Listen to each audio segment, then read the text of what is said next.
started 7 weeks ago, and now the time is finally at hand to determine the champion. Game 1 of the best-of-7 NBA Finals from Staples Center in Los Angeles. The Los Angeles Lakers ready to take on the Detroit Pistons. I'm Al Michaels. Welcome to Los Angeles. And the Lakers almost consider this a birthright. This team has been in L.A. for 44 years. It's the 22nd time they've made it to the finals. This was a team constructed to win this championship when they went out and got Karl Malone and Gary Payton to add to Kobe and Shaq. Anything less than the championship will be a major disappointment. But it's been a crazy path. It's been like a plane ride through a thunderstorm for the Lakers. Meanwhile, for Detroit, a more placid season, even though they changed coaches in the offseason. Larry Brown, the Hall of Fame coach, came in. They have a suffocating defense, and they got an energy boost in mid-year when they added Rasheed Wallace, and he has made a huge difference. Now, with that as the preamble to the bigger story around the country, obviously, over the past day and a half, the passing of the 40th President of the United States, Ronald Reagan, the tribute tonight at Staples Center. And to tell you about it, here's the public address announcer, Lawrence Tanter. Ladies and gentlemen, the nation and the world are mourning the passing of the former governor of California and our former president, Ronald Reagan. Please rise and join us as we honor the 40th president of the United States.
Please remain standing and join us in observing a moment of silence for the 40th President of the United States, Ronald Reagan.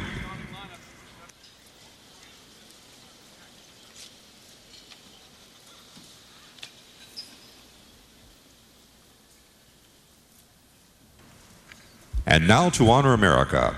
On the 60th anniversary of D-Day, please rise and remove your hats for the singing of our national anthem by Dick Van Dyke, and the Vanta Sticks will be accompanied by the Color Guard from the LA Air Force Base. Oh, say can you see by the dawn's early light what so proudly we hailed at the twilight's last gleaming, whose broad stripes and bright stars through the perilous fight o'er the ramparts we watched were so gallantly streaming, and the rockets' red glare, the bombs bursting in air, gave proof through the night that our flag was still there. Oh, say does that star-spangled banner yet wave o'er the land of the free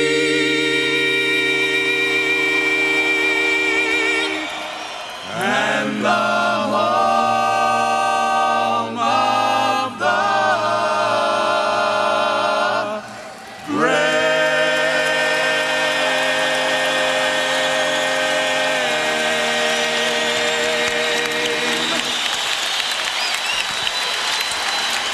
The usual capacity crowd of almost 19,000 settling in. Staples Center in L.A. is the site. And we're back with the tip-off of Game 1 of the NBA Finals after this message and a word from our ABC stations. The NBA Finals. 2 teams left standing. A smothering defense against a lighted-up offense. The descendants of the 80s bad boys against the descendants of Showtime. Great individual matchups. 2 strategic masterminds. The renewal of a rivalry. A team that contests every possession against a team designed to win this title. It's the NBA Finals. Game 1. I got 24 seconds to live, and 200% is what I'm gonna give. So I push through the pain and raise my game. A victory is the only thing to gain. Even though I'm playing the game, I ain't playing. The trophy is the reason why I came. Let's get it started. Let's get it started. Let's get it started. Let's get it started.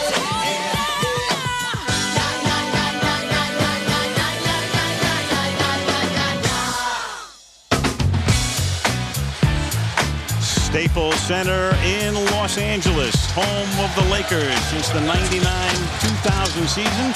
As we get ready for Game 1 of the NBA Finals, the Detroit Pistons against the Los Angeles Lakers. Showtime. Magic Johnson is here. Some of the old Piston bad boys. They'll be around during the playoffs. There was Kareem Abdul-Jabbar, and welcome to Game 1. Al Michaels with Doc Rivers. Michelle Tafoya and Stuart Scott will work the sideline. A lot of people thought the Lakers could win 70 games this year and go 70-12. Didn't happen. They won 56. Detroit won 54. But as far as the Lakers are concerned, they are here. Most people think they will win. They are heavily favored. A lot of people think they will sweep. Doc, I have to look at it this way. I think the Pistons have a lot better chance to beat the Lakers than Birdstone had to beat Smarty Jones yesterday. How do they do it? That's a smart thing you're saying right there, Alan. And this is how they do it. They score points. You know, they believe if they can get to that 85 or 90 number, they know they're going to play defense. And the Detroit Pistons aren't looking at the Lakers like everyone else is looking at the Lakers. They're looking at them as an opponent. They believe if they can get to 85 or 90 points and average that in the series, that they will win this series. And that might be a tough task, though, because in the Eastern Conference Finals just concluded, they averaged only 75 points a game, but they won the series. Let's take a look right now at the Bud Light starting lineups. Phillips and Hamilton in the backcourt for Detroit. Prince, and then the unrelated Wallaces. Rasheed, who came over from Atlanta via Portland, of course. And then Ben Wallace in the middle with Payton and Bryant, George and Malone and O'Neal for the Lakers. 4 of those guys, everybody but George, will clearly be going into the Hall of Fame someday. And now the ceremonial opening tip with Magic in the middle. James Worthy, former Laker, Kareem Abdul-Jabbar flanking Magic.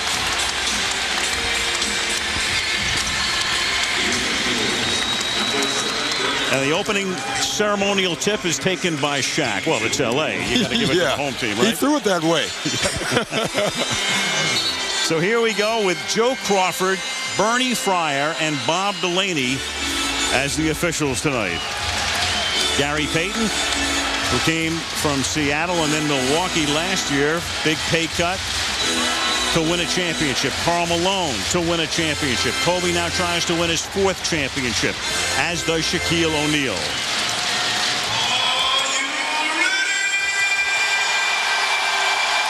Joe Crawford will send it skyward, and at 10 minutes past 6 in Los Angeles, the NBA Finals get underway, but Shaq was whistled by Bernie Fryer from the side, prematurely going up for the tip.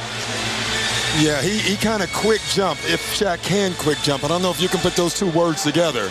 But bottom line, you have to let the ball reach its apex before you can hit it, and he didn't do that. He didn't, so they give it to Detroit, and that means Detroit will also inbound in the fourth quarter. The Lakers will inbound when they start the second and third periods. This is Chauncey Billups working outside. He'll be a key man in the series, and this is Wallace hitting on his first shot. Well, Rasheed Wallace, who was the bad boy in Portland, he was a walking technical foul, but he's been a model of civility since going to Motown. He really has, and he's very important in this series. They believe Rip Hamilton will score. They need Rasheed Wallace to score, and they need Chauncey Billups to score points. Here's Malone on a fadeaway, but O'Neal is there for the putback over Ben Wallace. Phil Jackson saying yesterday a healthy dose of Shaq. Well, I think if you are a prize fighter, you want to come out and show guys your big punch. You're going to see that early. Payton got it, then lost it, but Bryant gets it back. Kobe now settling into the half court.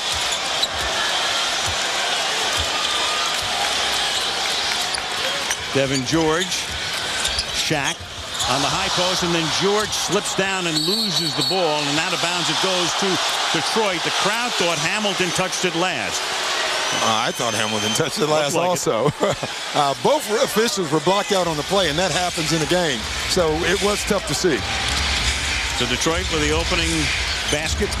A three-pointer by Rasheed Wallace. This is Billups working off a screen, but Payton staying right with him. Now Hamilton misses his first shot of the finals, and Malone clears the board. Bryant losing it. Rasheed comes up with it. And now Hamilton in front of the Detroit bench. Pistons coached by Larry Brown. In the finals, second time in 4 years. That's an air ball thrown up by Wallace.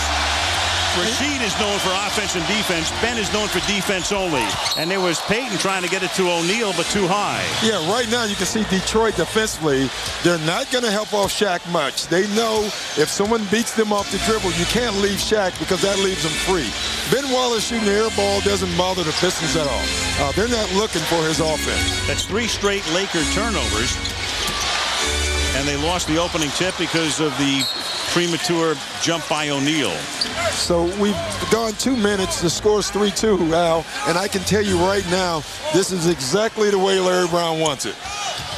Larry Brown's philosophy would be similar to a football coach who wants to keep possession of the ball as long as he can and shorten the game. The fewer possessions the Lakers get, the better it will be for the Pistons. Yeah, and he can't turn the ball over. That's the one thing Larry Brown said. Now, it's significant early. You see Kobe Bryant guarding Rip Hamilton, and Rip Hamilton fashions himself as the best conditioned athlete in the NBA. If he is, the second best conditioned athlete is Kobe Bryant. But an early foul is why you don't want Kobe on Rip too long. That's Kobe with a foul, and let's check in with Michelle Tafoya. Hi, Michelle. Well, Al, hi. Karl Malone said that this morning when he arrived here at the building for shoot-around, he, for the first time, allowed himself to realize, hey, this is it. These are the finals. First team to 4 wins. Anything else is just second place. Meanwhile, Lakers guard Derek Fisher sprained his MCL, medial collateral ligament, in the right knee in Game 5 of the Western Conference Finals. Al, I'm told if this were the regular season, he would not be playing, but he's just going to play through considerable pain and discomfort, Al. It's the finals. We'll be hearing from Stuart Scott shortly. On the other sideline, Bryant missing the fall away, and Hamilton with a rebound. Phillips back to Hamilton. And Prince gets free. Tayshaun Prince coming home. Grew up in Compton, went to Dominguez High School, and one reason he's had a fast ascension, he's in only his second year, he's one of the few guys now who's played 4 years of college ball. Yeah, and that helps. He's more mature than a lot of guys who have played 2 and 3 years. But Rip Hamilton, again, calls that entire play. He is drawing so much attention now from the Lakers that he's going to get everyone else involved. Kobe missing a 3. Pistons up by 4. 3 minutes into Game 1.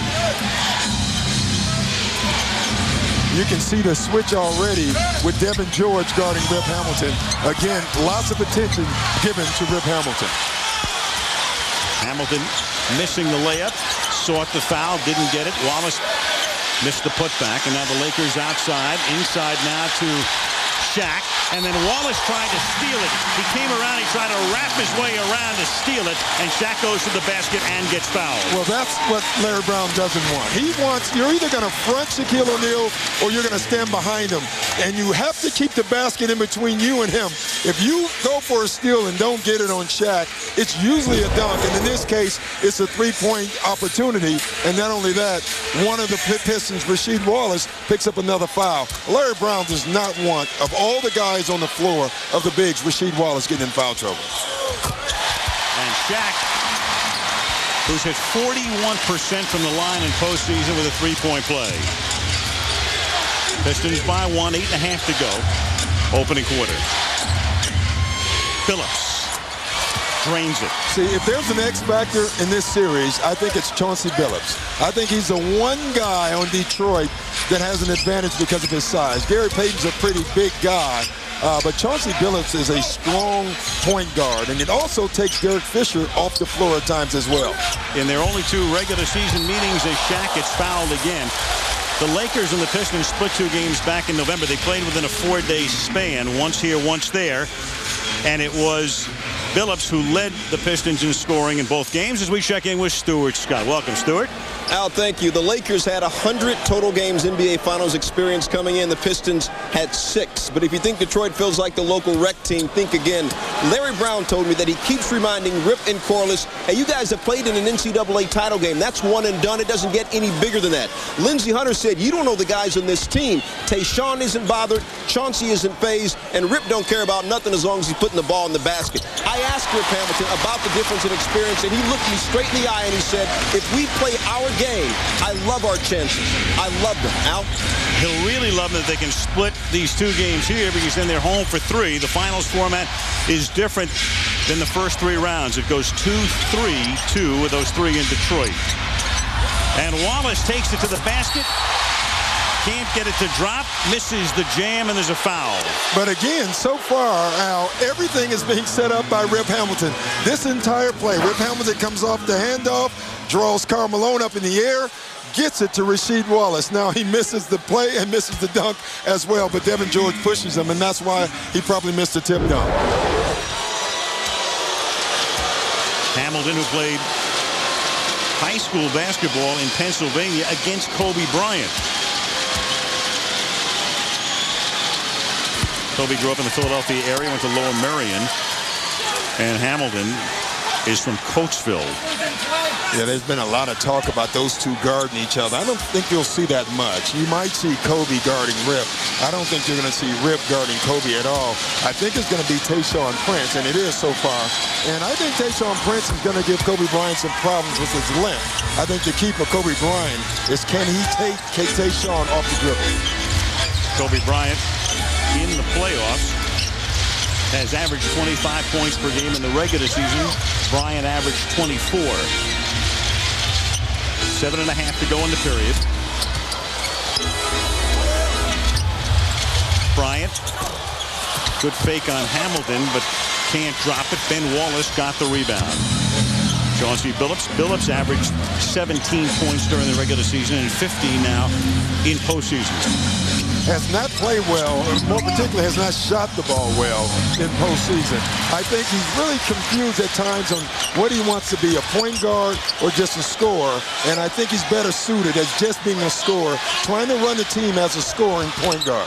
5 minutes into the game, all of the Laker points have been scored by O'Neal. Here's another one. And he keeps that alive with 2 more. See, again, if they allow dribble penetration, then if Shaq Mans helps, then he gets all the rebounds. That's what's happening. That's the 2nd time that's happened already.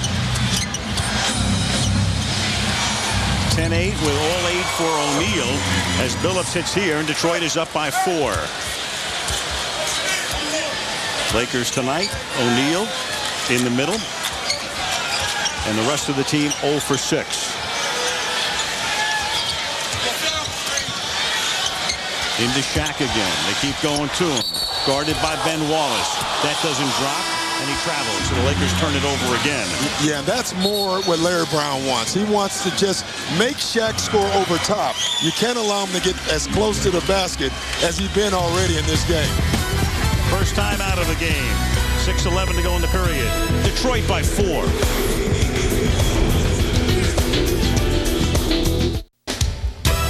The NBA Finals on ABC, brought to you by Toyota Tundra Double Cab. Not just big, life-size. Budweiser. Grab a cold, fresh Budweiser. It's game time.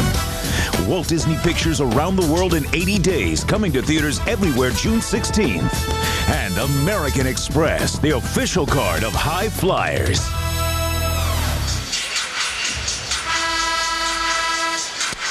Early evening in Los Angeles. Temperature today into the upper 70s. Pete Sampras very much enjoying retirement, playing a lot of golf, enjoying life. Star Jones from The View, who was here for the All-Star game and got engaged that night. Vin Diesel. There's another Diesel in the building. Yes. That's what Shaq calls himself. Leonardo DiCaprio That is is here. Slim Diesel.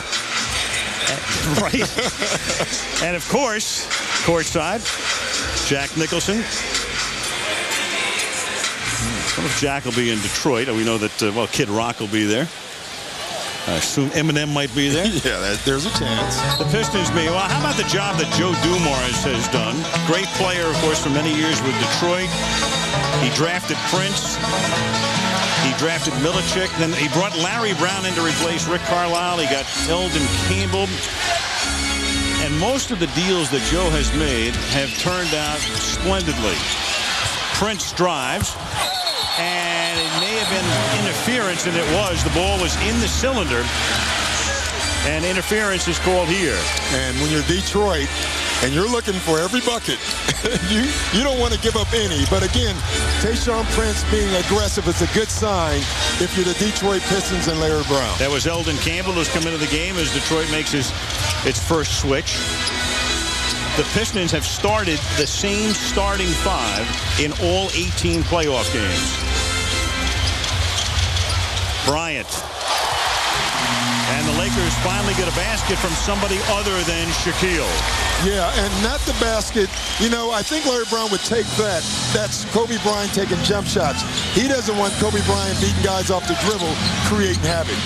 Here's Campbell, a former Laker. My. Beautiful feed to Hamilton. That's a staple of Larry Brown coming out of timeouts. He loves the lobs and the back door. That was set up out of the timeout by Larry Brown, who's pretty good at setting stuff up out of timeouts. Devin George drops it. You know, one interesting contrast here with the coaches, Doc. Phil Jackson has won 9 titles, seeking a 10th, not in the Hall of Fame. Larry Brown seeking his first, in the Hall of Fame. Well, I think that'll be fixed. Yeah, I'm pretty sure. Pretty shortly, too. 2-point Detroit lead. Larry with Philadelphia over the last 6 years. And, of course, the back and forth with Allen Iverson, so well documented. Who can forget? I mean, Larry Brown is a guy who loves practice more than the games, and he's got a guy going, practice? Yeah, that's a good point. Hardly a match made in heaven. You know, every single player on the Pistons team, they all say this. You got to play the game the right way, because that's what Larry Brown says every single day. Malone missing, but Shaquille is there for the offensive board. Puts it up and drops it and gets fouled. So the game is tied, and Shaquille O'Neal has 10 points in the first 7 minutes and 43 seconds.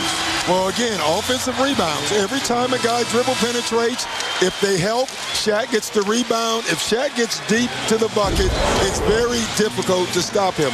Now, that's the second touch foul from Rasheed Wallace, and both of them absolutely were fouls. But if you're going to foul Shaq, you got to foul him hard. And Larry Brown does not want touch fouls in this series. And when you have a guy pick up 2 fouls with 4:17 left in the first quarter, you're compelled, as is Brown right now, to take Rasheed out and bring Ben Wallace back in as O'Neal misses the free throw. But where it hurts Detroit is when Rasheed goes out, he's one of the few scorers that this team has.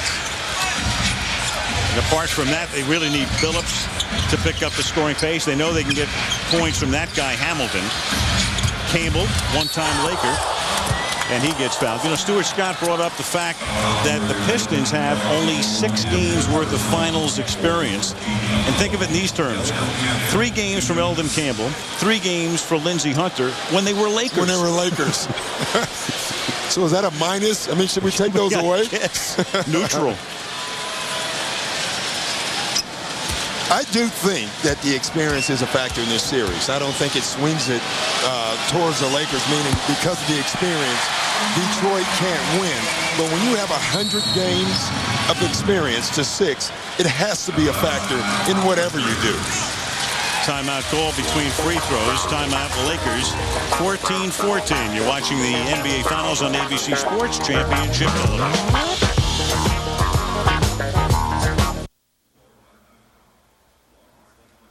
We haven't even played 6 minutes yet, and we have 4 turnovers because you don't know what you want to do. You want to pass the ball. You want to use automatic. Well, that was Phil Jackson letting them know early. You know, I was reading something that Rick Fox said, and he basically said Phil Jackson this year has not used all the mind games that he has used in the past. He basically are letting guys know. He knows that this is a team. There's a very good chance this team will not be together next year. And so he doesn't have time to build relationships. He's getting them to do what he needs them to do, and he's telling them in a direct way. And in that timeout, you can hear him. He was not cutting anything. You know, Doc, they talk about a sense of urgency. Phil doesn't sound that way in December, January, or February. It's June. Here's Michelle. Hey, guys, after Phil Jackson's career as a pro player, he was not planning on coaching. I asked him what he might have done if he hadn't gone into coaching. He said, when I got out of the NBA, there was a test for retired players to tell you what you were suited to do. He said, my 3 answers, outdoor expedition guide, minister and psychologist, or house husband. Fortunately, I found something else. But next year, some of those may be available again if he doesn't come back. Here's Billups driving to the basket to retake the lead for Detroit. See, and again, you know, one of the things Phil Jackson, the reason he's upset over the turnovers, he knows that the Detroit Pistons can score off of turnovers, and he also knows if they get to that number, that the Pistons think that 90 number, that it's very difficult to score against this team. So he's making his team understand you have to take care of the basketball. Shaq just got fouled. You know, it's well known with Jackson that he's very much into Zen Buddhism. He meditates a lot, but this year what he's had to do is mediate a lot. Yes. What a year it's been. I mean, you've got Kobe against Shaq. You got Phil and Kobe. You got, is Phil going to come back? Are they going to, you know, renew his contract? Is anybody going to come back? Is Karl Malone coming back? Is Gary Payton coming back? Is Kobe coming back? Shaq wants a new deal. Right. This, you know, and I said it earlier, the Lakers should play at 3 p.m. with the other soap operas. Because that's what it's been all year. But through all of it, we're sitting here in game 1, and the Lakers are still playing. I've never seen a situation like this in sports, wall to wall, from the beginning of training camp. And, of course, you know, you have to go back when you're talking the Lakers with the foul here. Foul on Gary Payton. You go back, of course, to the signing of the free agents. Then you go back to Kobe's Colorado legal situation. I mean, Kobe this year has been, I mean, think about it. He's a defendant by day and a superstar by night. And then you've got Shaq complaining at the beginning of the year about his contract and all of the stuff that went on. And then Malone got hurt, and Karl missed 40 games this year, half the season. Yeah, you know, I thought where it started was when Karl Malone went out. I really did. They started the season out like they were going to win that 72 games. Karl Malone gets hurt. Kobe is having his off-the-court problems. Shaq's unhappy. Phil Jackson's didn't sign again. And I thought that's where things fell apart, if you can call anything that fall apart in L.A., because here, again, they are playing in a final game. And we haven't even talked about Gary Payton, who just picked up his 2nd foul, and that's why Fisher's in the game, and he immediately turns the ball over to Chauncey Billups, who leads Wallace, and Ben tried the reverse layup and didn't come close. No, that's one where Ben Wallace has to catch it, go straight up and dunk. And again, that's a 2-point opportunity that Detroit should have had, and they didn't get. George guarded by Prince. Now Bryant with 5 on the 24. O'Neal Malone has to put it up. And Ben Wallace skies for the rebound. 3-point Detroit lead, a little more than 2 minutes remaining in the opening period in game one. Second game here on Tuesday. Then to Auburn Hills, to the Palace outside Detroit, game 3 on Thursday as Prince drives and can't get it to drop. Now Fisher underneath. And it's a jump ball, clean block. See, now, they've had a block shot. The Lakers have had 5 turnovers. Most likely, and I'm just a guessing man here, Elton Campbell's going to win this tap over Derek Fisher. That is exactly like a turnover for the Lakers. And the last time before that, they shot the ball with 1 second left on the shot clock. So, again, if you're Detroit, you like the pace of this game. It's a slow-paced game. You're forcing turnovers, and you're limiting shots by the Lakers. This is exactly the way Larry Brown wants this game played. Kareem Rush comes into the game, gets a big hand because he was the hero in the clinching game against Minnesota the other night, hitting 6 3-pointers. Lindsey Hunter came into the game replacing Chauncey Billups. And that's something with Detroit winning the tip that Larry Brown likes to do. He likes to take Billups out for Hunter toward the end of the first quarter and give him a pretty good, as Larry puts it, extended rest. Yeah, and I think it's good matchup in this series because Derek Fisher is not a big point guard, neither is Lindsey Hunter, so they kind of fit each other. Hamilton was guarded by Rush. Now Campbell is free. And just before the 24 went off, he puts it in, and Detroit is up by 5. You know, Elton Campbell practiced against Shaquille O'Neal, so he knows who Shaquille O'Neal is. He was traded partly because of Shaquille O'Neal because they already had a 5, and Elton wanted to be the 5. So he's going to be very comfortable in this series. Relatively speaking, Doc. Yeah. How do you guard Shaq and be comfortable as Rush misses what would have been a 3? Yeah, it's a great point. Yeah. Under a minute to play, opening period. And Bryant with the steal. Keeps it inbounds, drives, scores.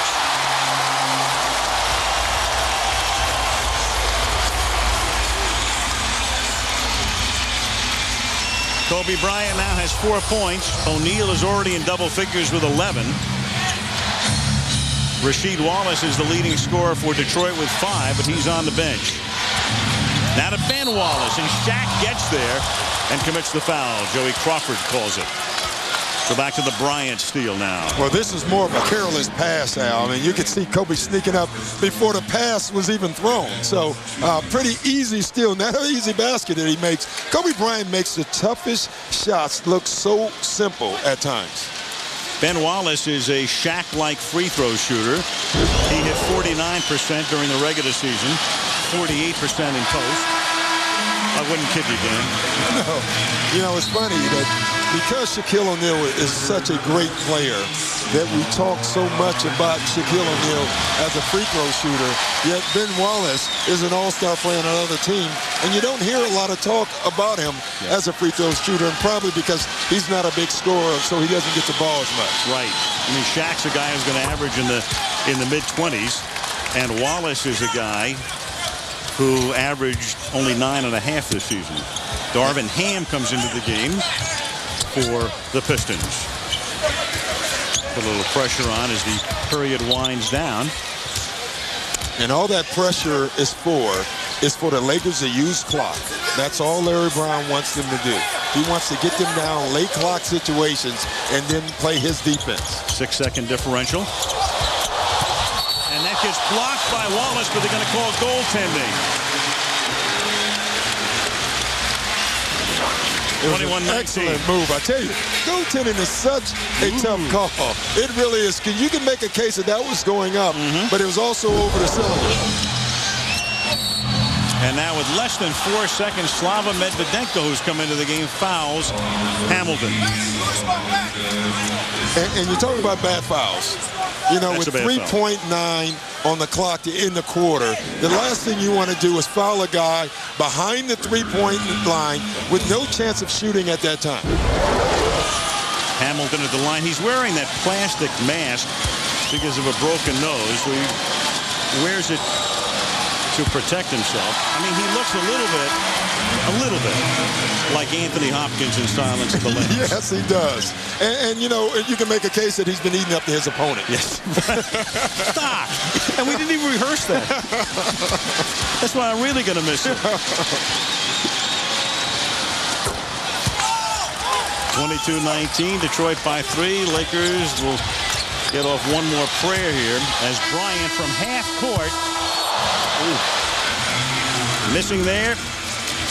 And Detroit, at the end of the first quarter, the Detroit Pistons in game 1 of the NBA Finals lead the Los Angeles Lakers 22-19. And the Lakers lead the first quarter by Shaquille O'Neal with a total of 11 points.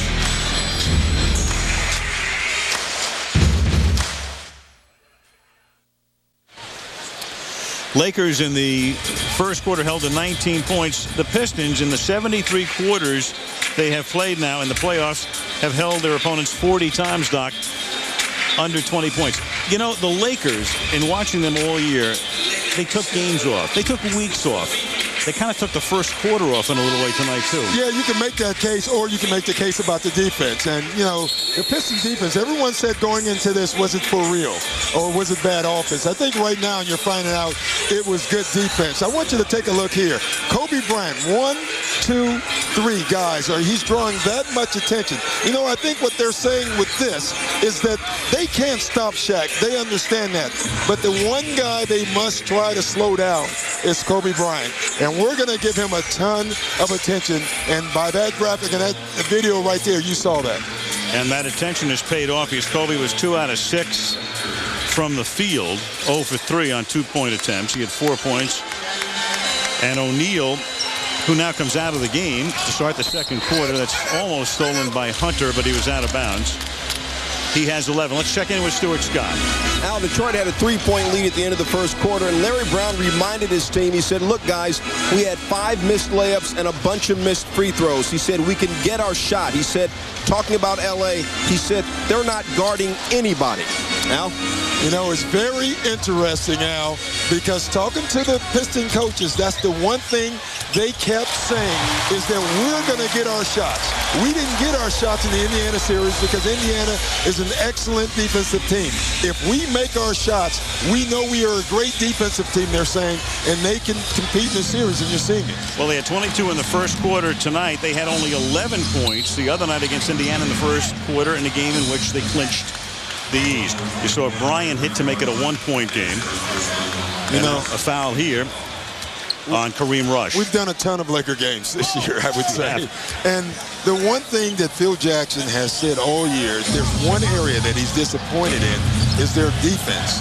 And their defense will be tested in this series. They got a little better when they had to. In the playoffs, especially against San Antonio, after San Antonio had taken a 2-0 lead. Rush to Medvedenko.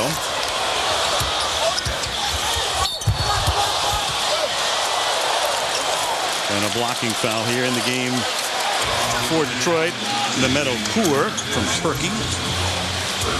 One of the guys that Doc talked about earlier as a Shaq guarder. You know, every time Medvedenko comes in, I get a grin and I laugh because he didn't get the memo that he's one of the role players on this team. You know, when he touches the ball, it's very likely that is going up. You know, he per 48 minutes has the 3rd most attempts on this team. It's pretty interesting when he comes in the game. Never met a shot attempt he didn't like. He was important the other night, too, when he came off the bench against Minnesota, and he gives the Lakers the lead, and it's the first time in the game that Los Angeles has led. Well, what you're waiting for here, if you're an LA fan, is a spurt, and they haven't had any type of runs or spurts in this game thus far. And the irony is, with Payton and Malone coming here to win rings, neither scored in the first quarter. Hunter from outside. Malone high for the rebound. Bats it, comes over to the first row. And Phillips went head over heels by the first row. Lands. He fell on the hard. We're right down the. I tell you, he 10 fell hard, Al, and he landed on his back on the corner up the step. And it may not hurt now because of adrenaline, but that will hurt later. I mean, watch this. That's a hard fall. I'm always amazed when they get up that quickly. Shaquille has done that a couple of times. In fact, in a Sunday afternoon game that we did, he had what looked like a nasty fall as Okur goes to the basket and gets fouled on his way to the hoop. You know, always look at falls, and I did as a player too. If you have time to brace yourself, then you're okay. When you don't have time to brace yourself, then you can get hurt. And on that last fall, you can see Chauncey Billups had no time to brace his fall. Slava's second foul. Okur misses the first. Magic's Laker with the winner of the all-time finals challenge. You can visit the NBA store online at NBA.com. Pick up a Lakers DVD box set online at NBA.com. Started to talk about, remember when Shaq went head over heels over a guy in the first row, and then Michelle interviewed him after the game and asked him about it. He said, I do my own stunts. He's had some great one-liners. He's the king of comedy. He really is. Rick Fox comes into the game for the first time as Bryant goes out. O'Neal comes back in. Fisher. Malone. Billups the other way.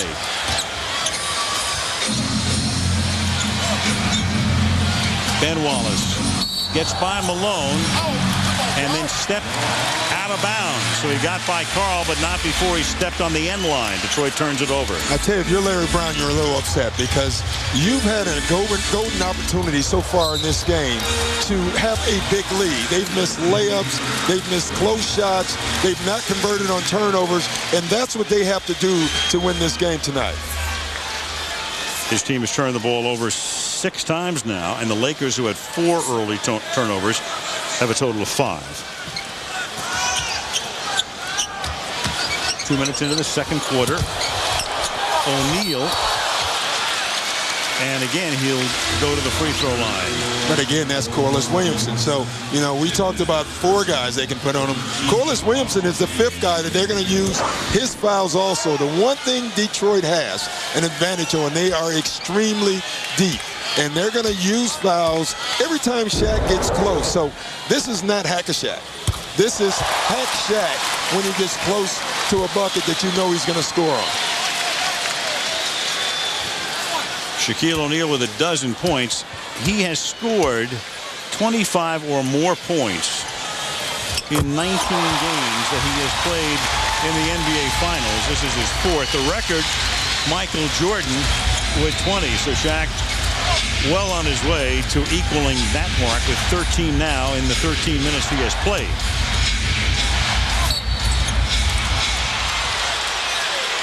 Hunter gets fouled.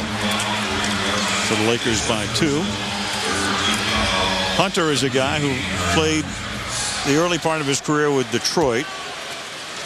Then he went to Toronto, and he was actually involved in that Rasheed Wallace 3-way deal this year when Rasheed went to Atlanta for, you know, a cup of coffee. And they sent Hunter to Boston. Here comes Bryant back into the game for Rush, but they knew they were going to get him back a week later, and here he is again. And I think he's real happy with that. Yes. I don't know if I am. Could have been your guy. Exactly. Doc will be coaching the Celtics next year.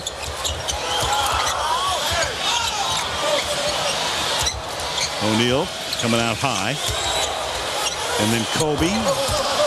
This is what would have been a long 2. Everything's extended out right now for the Lakers. They're getting shots, but you can see, and this is why Phil Jackson was so upset in the one timeout, they're not getting their shots.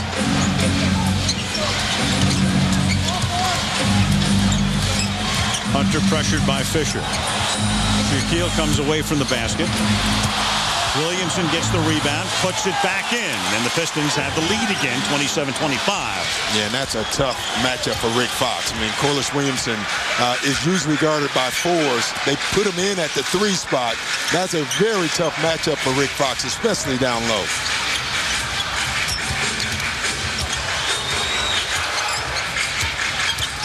Fisher.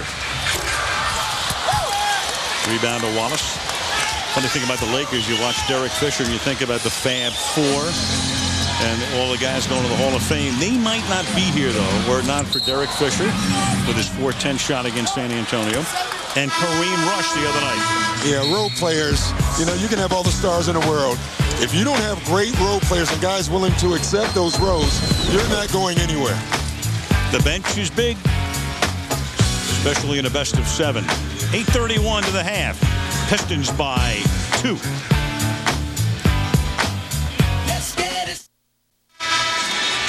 Steve Coogan and Jackie Chan are there, Doc. They're going to star in Around the World in 80 Days, a Disney film that comes out June 15th.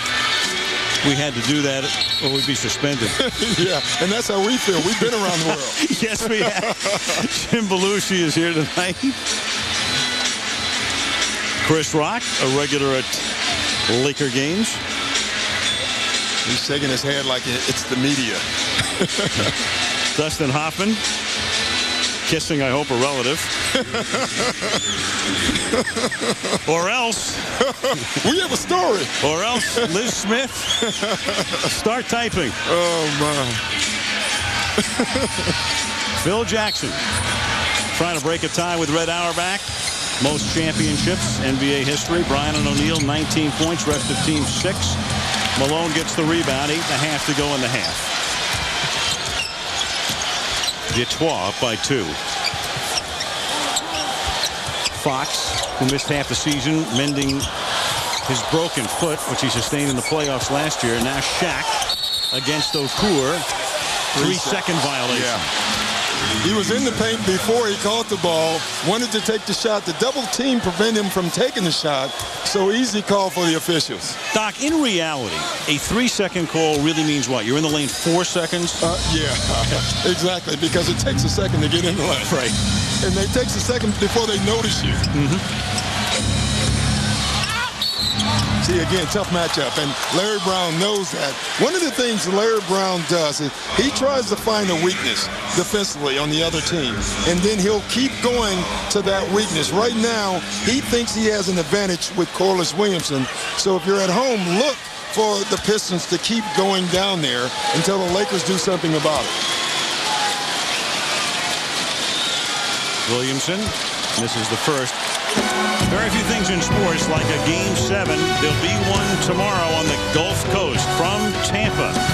It'll be the Calgary Flames and the Tampa Bay Lightning. Gary Thorne and John Davidson, Bill Clement, John Saunders, Barry Melrose, the whole crew going down for one of the great things in sports, a Game 7. If there's a Game 7 in this series, it would be 2 weeks from tonight right here. And it would be great to have one. I thought the puck went over the line. I don't know much about hockey, but that was a goal. I'm calling JD right now. Hold on. O'Neal got it back from Fox, but Okura was there to slap it away. These two teams met in '88, and the Lakers beat Detroit in a 7th game. 6 on the shot clock now as they inbound. And then the following year, they met again, and Detroit swept Los Angeles. O'Neal. Again, way too deep, Allen. You know, again, they do not want Shaq to have those type of shots, obviously. They're trying to force him away from the bucket. But so far, in Game 1, in this game, Shaq's getting way too close to the hoop. 15 points. He's 5 of 6 from the field, and Shaq is 5 of 8 from the free throw line. Hamilton. Travel. 7:11 remaining. First half in Los Angeles. Larry Brown's Detroit Pistons hanging right in on top by 1, 28-27. The Lakers' dominant man tonight has been Shaquille O'Neal with 15 points. Chauncey Billups, the leading scorer for Detroit, with 8. Game 1 tonight, Game 2 here Tuesday, and then it's on to Detroit for 3. O'Neal, foul. You know, you look at that move right there, and you look at Shaquille O'Neal and the size, and what is he reported as what he weighs now? 360? 340, I think. Well, he weighs more than any of those. But what no one talks about is his athleticism and his quickness. I mean, that move he made shouldn't be able to be done by a guy the size of him, but he can do it. And probably can't be appreciated because he is such a monster. He is. He is a big man. 5 of 9 now from the free throw line. You know, I know hitting Pedro is very difficult, Al. But I think guarding Shaq is pretty tough also. I would put that in the top 10. Devin George, Karl Malone, Gary Payton, Kobe, and O'Neal are the Laker 5 on the floor right now. Prince, Hamilton, Billups has come back. And you've got Ben Wallace in the game and Eldon Campbell for Detroit. 28 all. Approaching the halfway mark of the second quarter. Campbell, just like practice for a number of years, against O'Neal.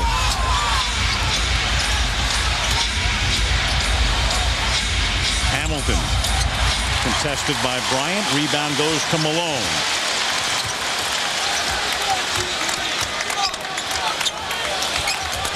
Again, Payton and Malone still scoreless. 0 for 7 from the field between them. For Shaq, it's a different story. He dishes it off to Malone, and Cross still can't get anything to drop.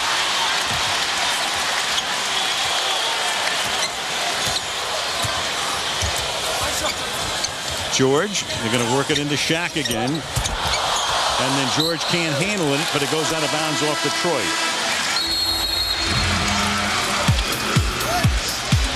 Timeout here. Los Angeles with a game tied 28 all. ABC Sports, home of the NBA Finals. The NBA Finals on ABC, brought to you by Sprite Remix Berry Clear. Rethink, remix, refresh. The new Chevrolets, 10 new cars and trucks in 20 months at American Revolution. And Coors Aspen Edge, so good it doesn't even know it's low carb.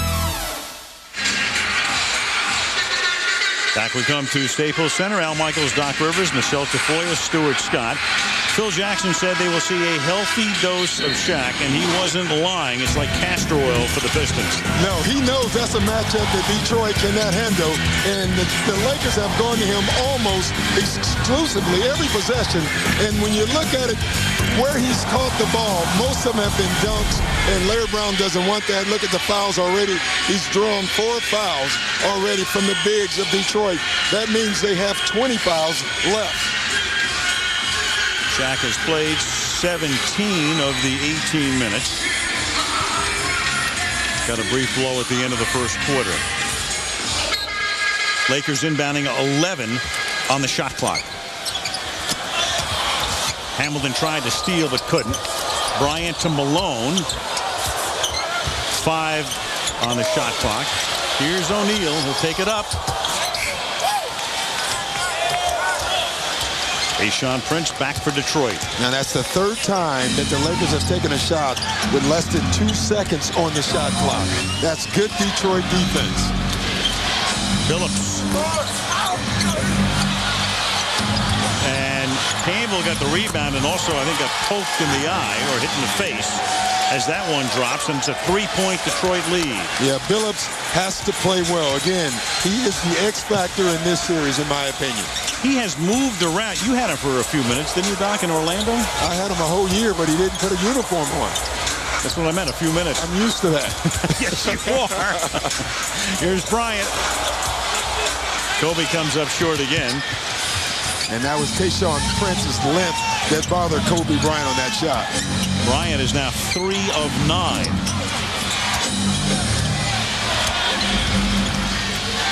Wallace over to Campbell. Malone gets the rebound, but the quick hands of Hamilton.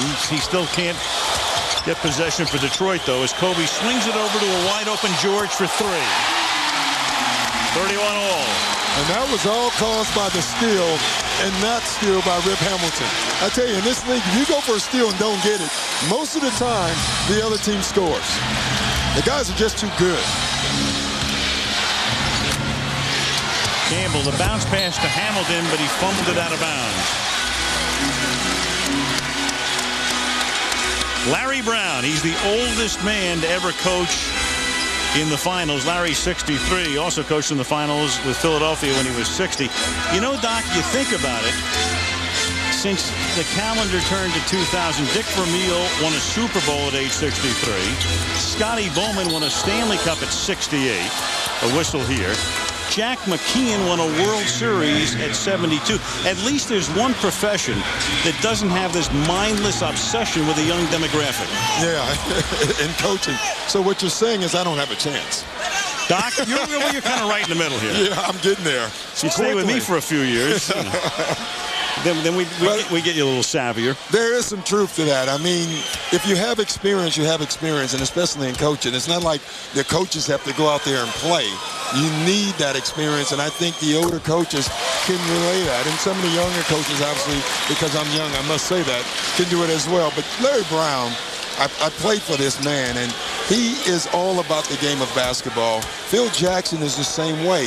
The things that stand out to me from both of them, they're both communicators, and they both have the ability to sell their players on playing the game through roles. Phil is 58. By the way, how good does Larry Brown look for a guy who's 63? Yeah, that's amazing. Campbell to Prince. I guess coaching is like horse training. The older horse trainers always look great. I don't know, is it being outdoors? Yeah. With the whole thing. But maybe being around young guys. Oh, I don't think that hurts. Dr. Jack Ramsey was doing the game on radio in his 70s. Bryant misses. 33 all, 3:23 remaining in the half, and Larry Brown's going to stop it. Timeout, Detroit. 3:23 left in the half. 33 all in game one.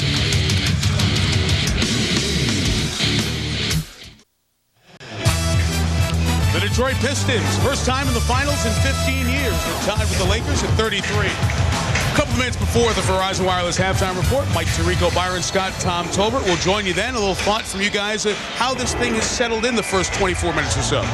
Well, the Lakers, I think the best offense is Shaquille O'Neal offensive rebounding. Kobe has yet to get to the rim in the half-court offense, and Detroit's missed a lot of layups and a lot of free throws. You know, both teams are just jostling for position right now. They're just feeling each other out. It's more like a boxing match at this particular point.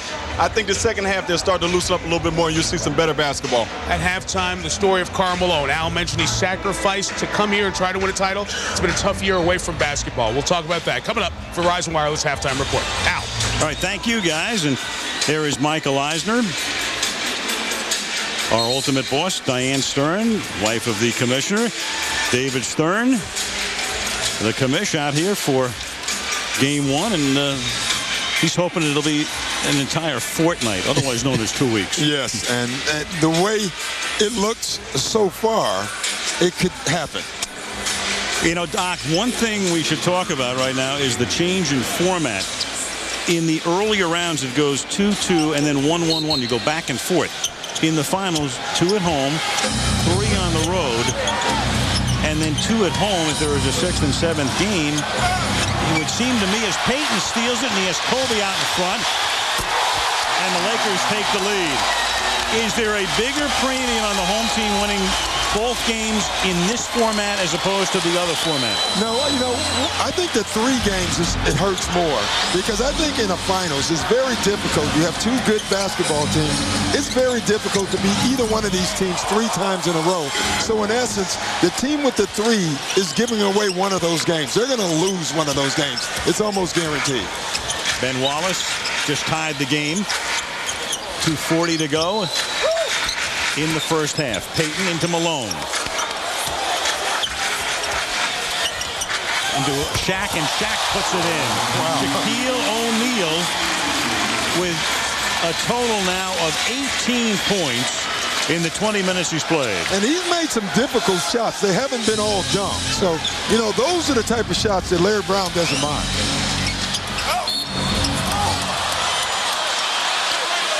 Campbell missing, but goes to the free throw line. 28 points now, 28 of the Lakers' 37 points from the 2 big guys, and Malone and Payton still haven't scored. Well, you knew coming into this series that there was no answer from Shaq. Well, the Lakers have already proven that there is no answer for Shaq. What we didn't know is if they can get Kobe on track, and really so far they have not. Kobe has got some steals and got an easy bucket there, but it's been difficult scoring for him thus far. Bryant is 4 of 11 from the field. 0 for 2 from beyond 3. 1 of 2 for Campbell here with Malone with the rebound.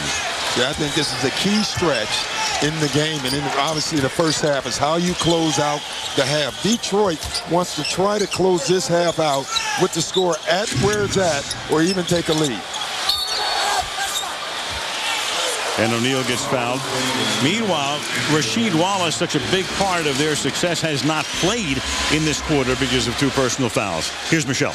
Hey, guys, during the last timeout, Phil Jackson and his staff talked about executing the offense. They told the team, we're not moving the ball, we're not doing the things we've talked about doing, and this is much more about us than it is about Detroit. Way too much dribbling, not enough passing. Since that timeout, Doc, how have they responded? Well, they've gotten 2 turnovers. That's basically what they've done. But Phil Jackson is right. The Laker in the triangle offense is an offense predicated on ball movement, not dribble movement. And if you watch the Lakers thus far in this half, it's all been off the dribble. That's not the way Phil Jackson and his Lakers staff wants them to play. And I don't think he believes he can beat the Pistons playing that way. Shaquille O'Neal now has 20 points and stopped the presses 8 of 12 from the free throw line. That misses the rim. O'Neal gets the rebound. 30 points, 30 of the 39, but they're up by 3. Most points for Shaq in any half in this year's playoffs. Lakers playing their 18th postseason game. O'Neal trying to get it underneath to George and couldn't get it through Campbell. Ticking down to a minute. Williamson. That's one of the few guys that Karl Malone would actually get out of the way for. Think of the dirty work Malone has to do. He had Duncan for 6 games. He had Garnett for 6 games. So he hasn't scored, but he's always a factor. Stolen by Detroit. Here's Billups. He goes all the way and then drops it off, and the foul is committed here. Williamson going to the hoop.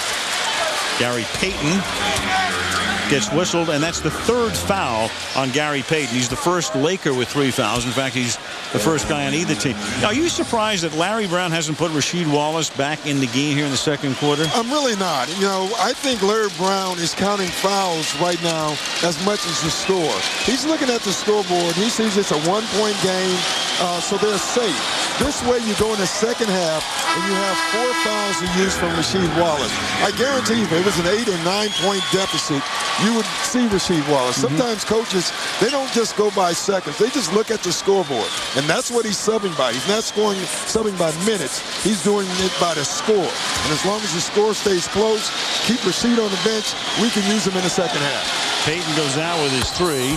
Fisher comes in. Final minute of the first half. And Detroit has the lead by 1. You know, this will be the 18th straight time now for the Lakers that they have not scored 50 points or more in the first half. So, you know, we talk about the Pistons offense. Right now, the Lakers offense is not as well and not that great either. George passed up the 3, settles for the 2 attempt, doesn't get that. Malone comes up with the ball. Now the Lakers should move it back outside because they can run the clock just about all the way down, but Bryant will take it there anyway. They could have taken the clock down to about 2, but Kobe saw the opening, and the Lakers have the lead. And he never saw the clock. Yeah. That is the one guarantee, because when the ball was going in the bucket, I was looking at Phil Jackson and his staff. They were all shaking their heads like, no. Now they're going yes. Lakers by 1. Timeout Detroit.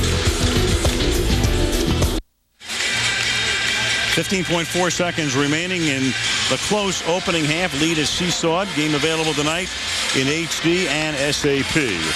Right here on ABC. Rasheed Wallace is going to come into the game 15.4 seconds, and of course you risk a 3rd foul, but that's the one thing I would least expect from Wallace at this point. Yeah, and they have the ball, so they're going to take the last shot. And what Larry Brown is saying is we're going to spread the floor with Rasheed. He's not going to be involved until the last second, so really tough for him to get a foul. Hamilton drives on Bryant, and then Kobe rejects it. Hamilton saves it from going out of bounds, and then a double dribble. Great defense. You know, the thing about Bryant, if you're a casual basketball fan, you know about Kobe. You know about Kobe in more ways than you care to know. But you think of him on the basketball floor as an offensive guy. He's also a tremendous defender. He really is. And one thing that should be of note, you know, no one really wants to guard Rip Hamilton, but Kobe Bryant said in practice this week, and he asked Phil Jackson, please put me on him. I can guard him. And he's done a great job in the first half so far of guarding Rip Hamilton. Hamilton is 1 for 6 being guarded by Bryant and has turned the ball over 5 times. Fisher, final shot of the half. The Lakers want a foul. There is no foul called. Derek says, come on. Well, one thing the officials are saying is if you're going to throw your body into a guy and try to draw a foul, we're not going to give you a foul, and that's what they're saying here. Yeah, we're hip to it. You can watch him. See, that's Derek Fisher bringing the contact to Lindsey Hunter. It looks bad, but it wasn't. That was not a foul. Here's Michelle. All right, with Kobe Bryant. Kobe, you said coming into this game, one of the concerns was your lack of familiarity with the Pistons. What did you learn in this first half? Well, you know, we're still trying to get a feel for their rhythm. You know, it's the first time we really played them, so it's kind of like two heavyweight boxers filling each other out. And you and Rip are part of that. You know Rip from high school. You played against him here in the pros. How hard is he making you work on defense? He's making me work. But, you know, then again, being a professional athlete, you know, if you're not in condition to run and play for 48 minutes, then you shouldn't be out there. And what are they doing defensively that's making it tough for you guys to execute? You know, we're just not familiar with what they're trying to do defensively. You know, it's a matter of us becoming more familiar with their tactics and their strategy, and then trying to adjust. Kobe, thanks for stopping. My pleasure. Back it to you, Al. Okay, thank you, Michelle. So 41-40, the Lakers on top at the half in the first game of the NBA Finals at Staples Center in Los Angeles. Coming up, the Verizon Wireless halftime report. Mike Tirico, Byron Scott, Tom Tolbert. We'll take a close look at the first half with the Lakers on top by 1.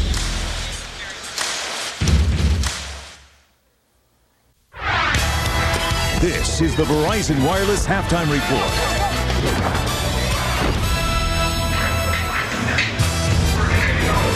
Game 1 of the finals, and Shaquille O'Neal has his most prolific scoring half of these 2004 playoffs. 20 points, half of Detroit's total, half the Lakers' total almost. 41-40, Los Angeles leads. Welcome with Byron Scott and Tom Tolbert. Mike Tirico, I'm going to come to you, Tom, right away and start with Shaq's dominance inside, because we talked about his great finals play and that he might not be able to do it against the Pistons. Thus far, he has. He's been unbelievable. And where he's done his damage, and this has been the Lakers' best offensive set, if you can call it that, is his offensive rebounding. He has dominated the offensive boards for so far, and not just offensive rebounds. We'll talk about that in a second. I want you to talk about Kobe. Yeah, we're looking at Kobe right here just being up Rip Hamilton. And I thought Kobe did a fantastic job of really taking that challenge. And that's what we talked about at the beginning of this show, is that this is what Kobe loves. He loves a challenge. He accepted that challenge and did an unbelievable job of shutting down their primary scorer, which is Rip Hamilton. And that's why they haven't been able to get more than 40 points. And the Lakers, why they're scoring 41, are the easy hoops that Shaq is getting. Yeah, can we just replay what I said like 20 seconds ago? Go ahead, say it again. It's been their best offensive set. I think I said that before. But not only has he got 4 offensive rebounds, he's scored on the offensive rebounds. I mean, he's made him pay. Right here, and this is, you're going to live with this. I mean, this is a fadeaway jump shot from Shaquille O'Neal. No problem with that one. But the other offensive rebounds, point-blank range, just grab it, lay it up. Then you're going to see another one where he just kind of finds this one. He just, in the area, Malone shoots it, misses it. He's just so big. You see Ben Wallace flying out of the picture. He gets it and lays it up. And I think Detroit has done a fantastic job keeping Kobe away from the rim in the half court. He's got a couple breakaway layups on steals, and then with about 20 seconds left in the half, he got his first layup in the half court. They've done a good job there to keep doing that. If you're worried for the Lakers, 9 points from the non-Shaq and Kobe players, nothing from Gary Payton and Karl Malone. Los Angeles leads by 1 at the break. Al had mentioned how great it would be to have a 7th game in the NBA Finals. We've only had 1 in the last 15 years. Knicks and Houston in '94. But as our series starts, the NHL series has Game 7 and concludes tomorrow night here on ABC. For a preview, let's send you down to Florida. John Saunders and Barry Melrose.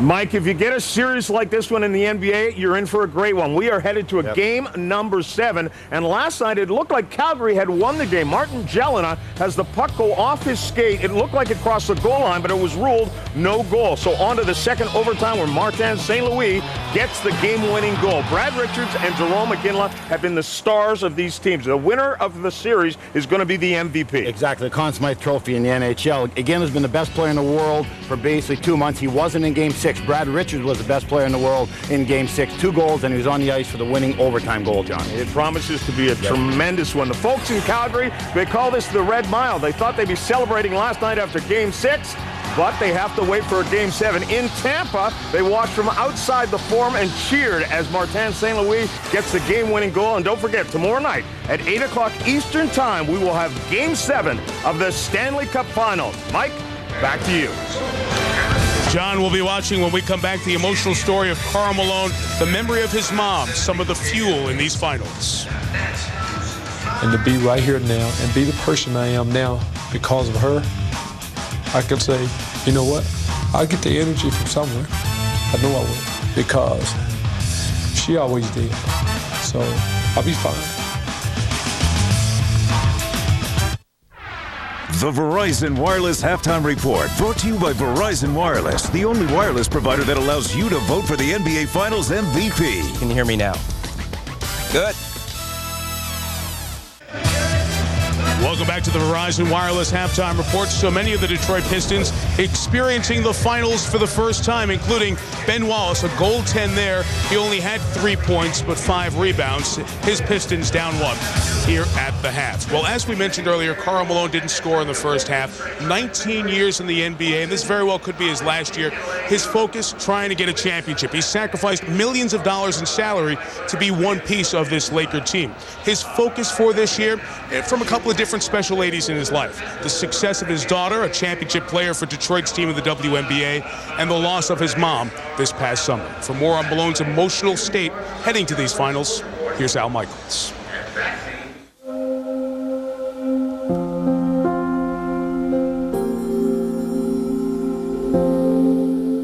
My mom was always my strength and inspiration, but I always got energy from things my mom said, and that's what got me through difficult times. She was preparing me for whatever happened, be ready. Karl's mother, Shirley, raised her 9 children in the Piney Woods environment of Summerfield, Louisiana. She was Karl's guiding light. Our last conversation, after I signed with the Lakers, she said, are you happy? I said, yeah. She said, well, you know what? You should be. She said, and don't look back, and everything will work out just like it's supposed to work out.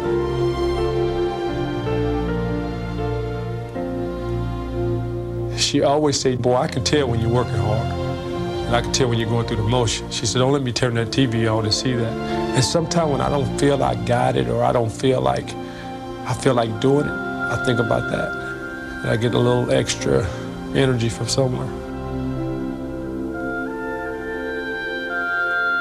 My mom used to tell me all the time, if anything worth having, it's going to be hard work to go with it. I just remember her quote, if it's easy, I don't want it. But I look in the mirror now and say, she did a hell of a job. And to be right here now and be the person I am now because of her, I could say, you know what? I'll get the energy from somewhere. I know I will, because she always did. So I'll be fine. Karl Malone turns 41 next month. During a tumultuous year that may end up being his last in the NBA, Malone has had to find the balance between his quest for that elusive title and coping with the loss of his mother. Other than her being here right now, I don't think I would want it any other way, in the way it's playing out right now. A part of me is lost from now on, and I'll never get it back. I'm not playing the game now to win a championship. It's part of me is playing to fill a void and playing because I still picture her there. And it's not a day go by that I don't think about her, and it's not a day go by I won't think about her.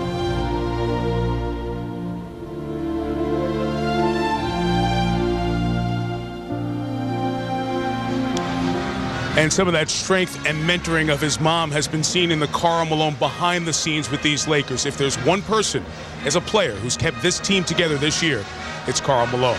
He's helped Kobe Bryant very well during a difficult season. Bryant with 12 points in his first half on 5 of 12 from the field. Lakers by 1 at the break. Al and Doc have half 2 for you after this. This halftime report presented by Verizon Wireless. We never stop working for you. The second half is next after this message and a word from our ABC stations. Can you hear me now? Good. Al Michaels, Doc Rivers, Michelle Tafoya, Stuart Scott. Staples Center, the Lakers on top 41-40. Shaquille O'Neal with 20 points. Kobe Bryant has 12. And Doc, one of the things people were talking about coming into the series is Kobe Bryant, Rip Hamilton. And that's been pretty one-sided to this point, at least for the first half. Yeah, it really has. I mean, and what they were talking about was if Kobe could guard Rip Hamilton, and he's done a terrific job. He has chased him all around the court. You know, we said it in the opening that Rip Hamilton fashions himself as the best conditioned athlete in basketball. And my point is, if he is number one, then Kobe's 1A, because Kobe is a great athlete who is also in great condition, and he's done a terrific job. One area I think Rip has to do a better job is away from the ball. I think he's going to struggle in this series with the ball in his hand trying to score on Kobe. I do think he can score on Kobe off the ball. 41-40, the Lakers on top by 1. Here's Michelle. Well, you know, guys, when Kobe Bryant came out of the locker room, he looked at me and said, Pistons, huh? Interesting. And I spoke with the coaching staff, Kurt Rambis in particular, who said Kobe's done a terrific job guarding Rip Hamilton. He said Kobe's long, he's strong, it's a team effort, but he's done a great job. He said we need to do a better job of handling their pressure. We have ways to get through it. We need to use those ways and handle their defensive pressure better. Now over to Stuart Scott, who is handling the Pistons. I talked to Coach Larry Brown coming out of the locker room, and he said, we got to keep Rasheed in the game without fouling. Rip Hamilton goes 1 for 6. We missed a lot of baskets. Rips has 5 turnovers, and we're still in this. I said, Coach, can you feel good about still being in it? He paused. He said, yes, but we got to keep Sheed in the game, guys. Yeah, that's an interesting point because Wallace played only 8 minutes in the first half, so he was barely a factor. We talked about Hamilton, and yet here is Detroit. They've had to lead several times in the game, down by only 1. Well, and you look at how the Lakers scored. You know, 23 of their 41 points were either second chance points or off the Pistons turnover.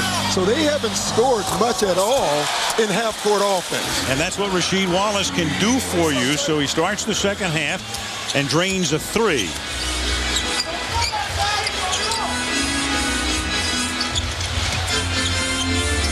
Malone, who still has not scored, neither has Payton. And Gary turns it over.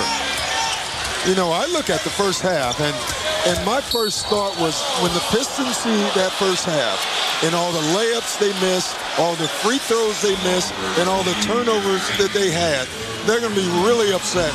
Because watching that first half, the Pistons should have been up 10 to 12 points, and instead now they're only up 2. And Gary Payton just committed his 4th foul.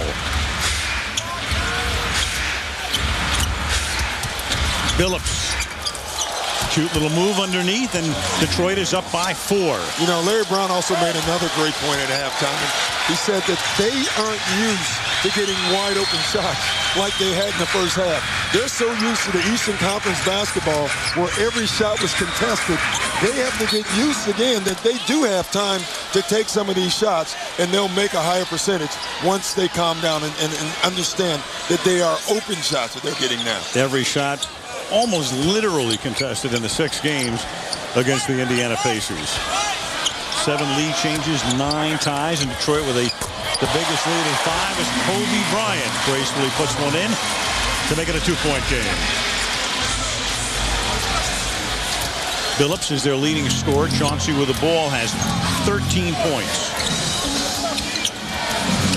Here's Hamilton over Bryant. See, that's where he can get his shot off. And even there, Bryant was quick enough to come back and contest the shot. Bryant gets by Rasheed Wallace, misses it, but then Wallace drops it out of bounds.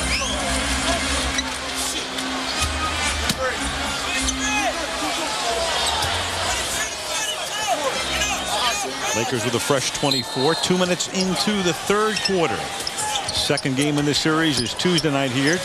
Then to Michigan for game 3. Kobe was long on that one. Wallace gets the rebound out in front to Hamilton, guarded by George, and drops it in softly. And Brown's team up by 4.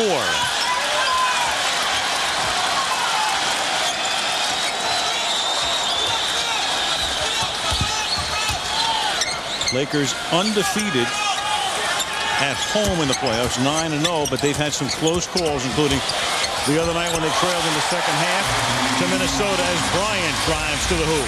Well, that's the second time now that Kobe Bryant in the second half has attacked the rim.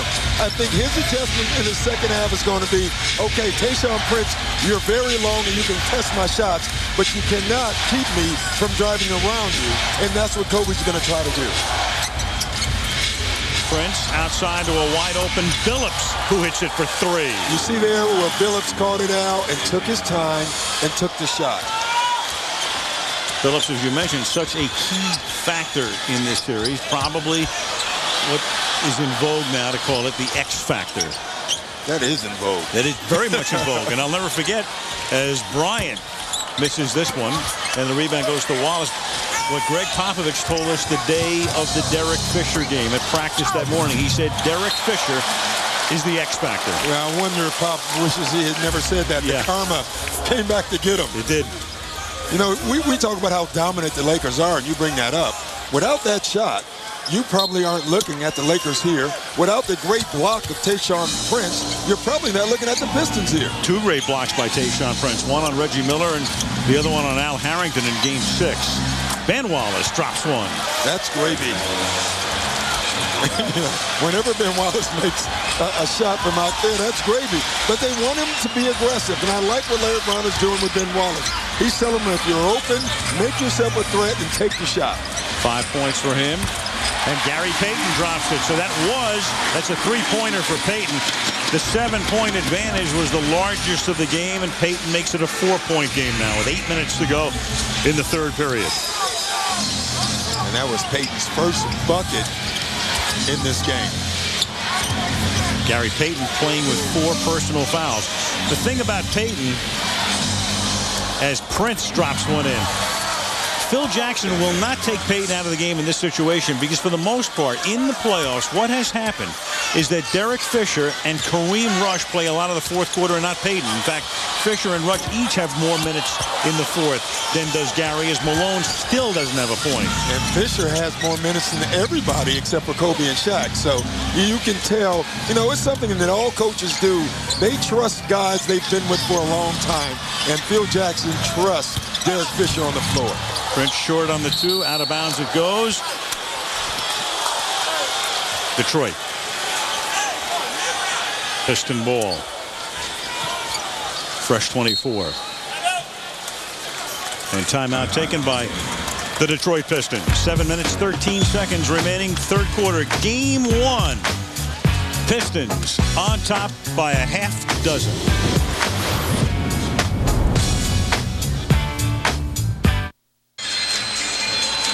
The NBA Finals on ABC being brought to you by Miller. Vote Miller for President of Beers. Good call. By Nike. And by Radio Shack. You've got questions. We've got answers. You know, Doc was talking about the Derek Fisher play. Who can forget that? I mean, this goes down in NBA lore in San Antonio after Tim Duncan had made an amazing shot with the clock stopping 4:10 after 2 timeouts. Payton found Fisher, and you know the rest. And then on the other side, as the Lakers exultantly flew home and won it in Game 6, this in Game 2, Reggie Miller would have tied the game in the final minute there, but Prince comes out of nowhere to block it. Pistons hold on, win the game to, in effect, seize home court advantage at that point as they left Indiana one game apiece, and two of the reasons very clearly why this is the matchup in the finals. And again, role players. You know, those two plays were not made by the stars on either team. And, you know, when you talk about the Detroit Pistons, if, let's say, they didn't win the title this year, it would be probably the first team since the Seattle Sonics to have won a title without, quote-unquote, a superstar. Yeah. So role players are significant in this league of stars. That's a good point. And the one big guy they have came to him halfway through the season. Rasheed Wallace, more than halfway, actually.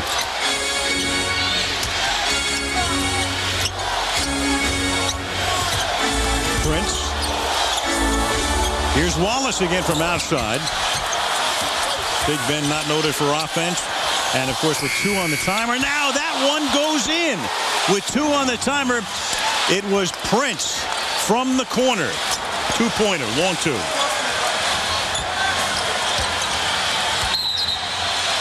And then Billups collides with George, and the foul is on Chauncey. I mean, this is just desperation, Al. You know, I've always thought the freest time to shoot the ball is when there's 1 second on the shot clock because there's no other option. And Doc, he kissed it off the glass. I don't think he was looking at it. No, I don't think so either. It's Sunday. The banks are closed. 7 on the 24. George puts it up from the corner. Prince with the rebound. Crowd getting nervous. Detroit up by 8. The Lakers have made this crowd nervous for 6 months. Hamilton has it knocked down by Bryant. O'Neal collects it. Again, the length of Kobe Bryant is absolutely bothering Rip Hamilton. George missed the jam. Back comes Billups. Ball out of bounds. Lakers will have it. And that's a rare fast break out. Remaining. Yeah. A rare fast break. But that's, Larry Brown told me he wants to do that more. Every shot contested by the Detroit Pistons, including dunks. Wallace impeded it just enough.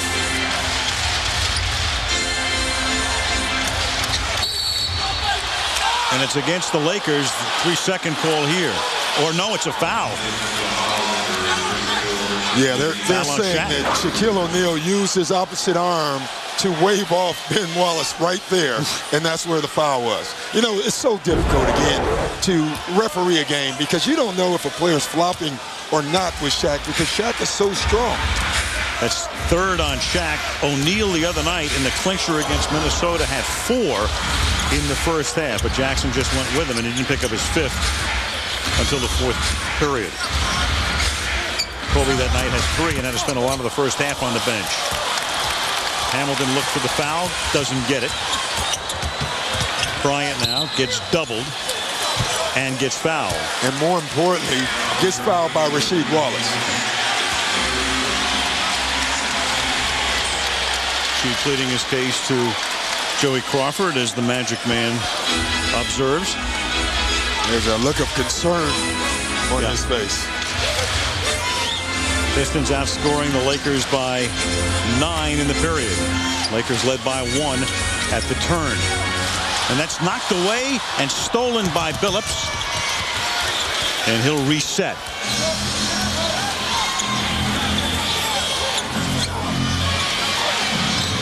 Big Ben.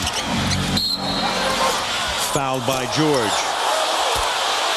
See, that's why you want Ben Wallace to be aggressive. You know, he's not a great offensive threat, but sometimes you can make yourself a threat, and by doing that, the least he does is draw a foul on another key player from the Lakers. Stuart Scott next up, Stu. Guys, I talked to Ben Wallace before the game. Everybody knows about the guy's defense, but he said he's been working on that 15-foot jump shot. And I said to him, well, can you hit it? And he said, you ain't seen it? You'll see it. He hasn't air balls a 15-footer, but he's also hit a 15-footer. And he said, here's the deal. Even if I miss the first couple of shots, because Shaq's going to give me that shot, I still got to keep taking it to make sure he comes out and D's me up, guys. Did he check with Larry? No, I can guarantee you that. You know, it's funny. He's going to keep taking it, and he can keep making it, but Shaq's still not coming out. Underneath, Malone finally scores. So Karl Malone in a game that is 31 minutes old finally puts one in. 6-point game.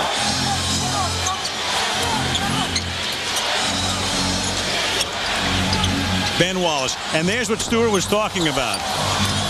Man, that's what I was talking about. Sort of. Well, that was a 16-footer. O'Neal. Slam dunk. Larry Brown and the Detroit Pistons got to be very careful right now. Because you can feel the Lakers starting to get into this game. When Nicholson gets up, you know the Lakers are on the cusp. Billups would have counted. I like that. I like what Billups just did. He could feel it. He could sense it. He decided he was going to try to take it on himself. But again, Shaquille O'Neal has gotten the ball deep all night, and that's the third time the Pistons have tried to go for a steal and didn't get it. And here you see Chauncey Billups. He knows his team needs a bucket right now, and he takes it on himself, and now he gets to go to the foul line. And that's the 5th foul on Gary Payton, so Fisher comes in. But again, it's not like, I mean, we know that Gary's going to go to the Hall of Fame and all of the rest, but it's a situation where the way the Lakers play with Fisher and Rush as the guys, and then Bryant moving to the small forward spot in the fourth quarter, it's not that big a deal. No, it's not. The only difference is that in this series, Derek Fisher doesn't have the size of Gary Payton. So when you look out there, who's going to guard Billups? And I think that's a tough matchup for Fisher. So Gary has to come out with 5, 6-point Detroit lead. Bryant to O'Neal. Another slam. See, these are not the shots that Larry Brown wants to give to Shaquille O'Neal. Right now, he's getting wide open dunks. 3 or 4 of them have been on gambles. 24 points for O'Neal, 16 for Bryant. So the two big guys have 40. Billups all the way to the rim. See, Billups likes this matchup, and you can see it. I wouldn't be surprised to see Kobe Bryant guarding Billups pretty soon, because Rip Hamilton is off the floor. Bryant off the glass. So let me ask you this. In light of the fact I talked about how they use Payton and all of that, if you were Jackson, do you not then take him out with 4? Yeah, you probably do in this case because of fouls. But, you know, Phil Jackson has done this all year. Sure. He had Shaquille O'Neal on the floor with 3 fouls in the second quarter against Minnesota. So he tries to make the players find their own way. And sometimes that hurts him. But more times than not, it gives his players confidence and responsibility. After the Prince miss, 2 minutes remaining now in the third quarter. I'll tell you, the Lakers have a great matchup on the other end with Kobe Bryant. From the corner. Swatted out by Malone to Bryant. Bryant with Hunter on him, and now Prince picks him up. Shaquille back to Kobe after he sets the screen. George comes in and can't save it from going out of bounds and goes tumbling into the first row. 1.5 minutes remaining now in the third quarter in game 1. It's been tight all the way. Detroit leads by 4. And you're watching the NBA Finals on ABC Sports.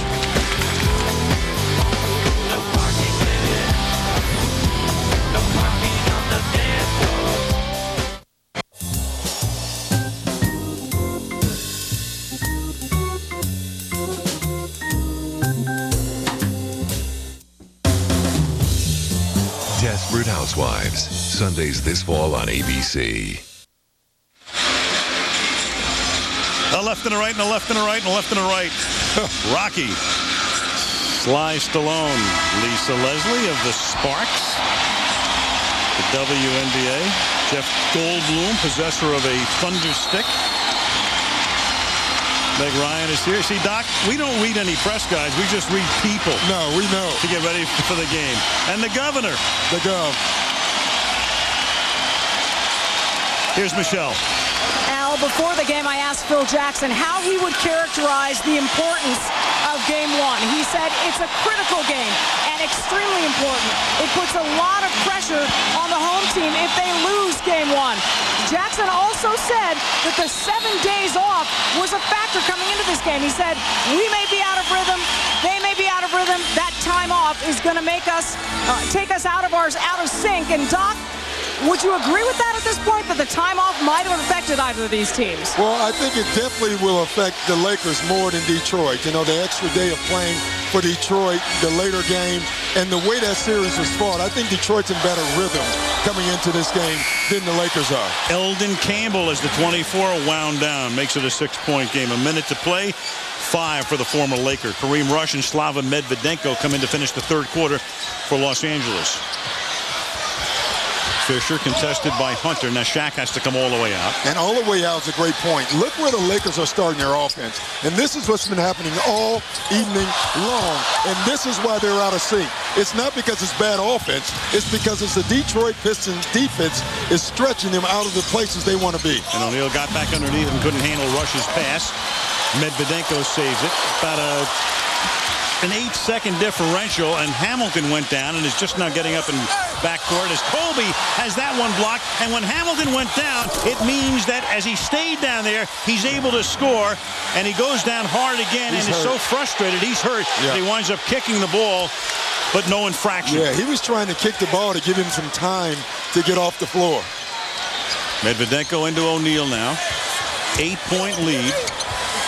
And Shaq banks it in. Lakers led by 1 at the half. Pistons will have the final shot in all likelihood here as Hunter picked up outside, and then Fisher commits the foul. Lakers had a foul to give. Yeah, so it wasn't a big deal. You know, I think Fisher would have rather used another second. I'll tell you, that last shot by Shaquille O'Neal, that's the 3rd time he's made a shot similar. That's unguardable. You can drop any defense you want. And when he starts making shots and throwing jump hooks, that's unguardable. 26 for the big man. Hunter missing, and that'll do it for the first 36 minutes of this one. 12 to go in the fourth. In game 1, the Pistons trying to come in here and steal the opener. Detroit 64 and Los Angeles 58. Fourth quarter coming up. And this presentation of the NBA Finals on ABC continues after this message and a word from our ABC stations.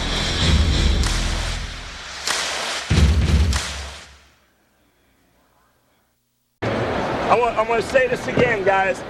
Every extra pass you make, our shooting percentage goes off the charts. And we have a chance to offensive rebound the ball. All right? Hey, you got great shots, you got to shoot them. I'll let you shoot 16 shots in 15 minutes. I ain't going to be afraid of that. What do you think, Doc? Well, that's great coaching, you know, because Eldon Campbell had hesitated on a couple of shots. Larry Brown saw that, so he used that timeout to give Eldon Campbell confidence, and by doing that, that's huge.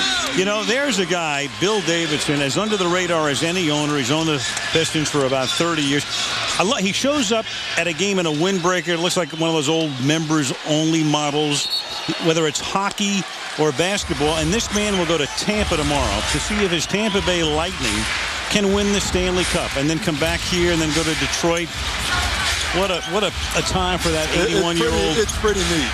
Man, Bill Davidson made his money in the glass business. And just think of this, Al. If they do win the Tampa Bay Lightning, he will be able to bring the cup and sit it in the Detroit Pistons locker room before Game 2. Well, that's a pair to draw to. I mean, in his home at some point over the summer, he could have the Stanley Cup and the Larry O'Brien Trophy.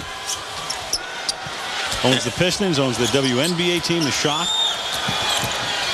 Karl Malone's daughter plays on that team, and Rush gets tied up in backcourt by Lindsey Hunter. Stewart. Guys, the last time out, Larry Brown was going through the usual coaching X's and O's things that you wouldn't understand unless you had a dictionary. But at the very end, he got really emotional. He said, guys, we got to win the next 5 minutes. We got to win that and put it on them. After that, we play as a group. It doesn't matter who gets the layup or get the shot. Win the next 5 minutes, play as a group, take this thing home, guys. Here's Medvedenko passing of a shot. Well, he knows he can come in and steal one, and when you're the visiting team, that's what you want to do. Well, he did it with the Philadelphia 76ers, so Larry Brown has history. And Rush trying to get it up and had that contested as the shot clock. Great defense. And I'm going to tell you what you sense right now is the offense isn't getting better for either team, and it's because of both teams are playing pretty good defense. But the Detroit Pistons defense is starting to crank it up a little bit here. This game has gone almost the opposite of what the guys who analyze games and the women who analyze games as well thought.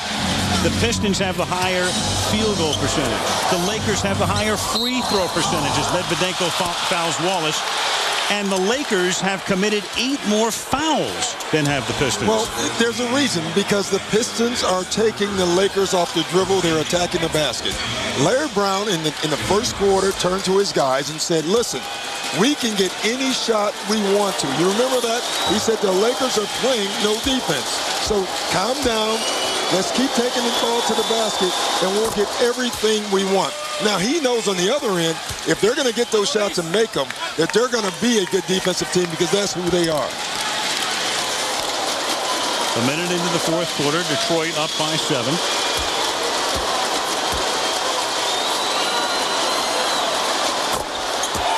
And this is a big stretch for the Lakers because there is no Shaquille O'Neal on the floor.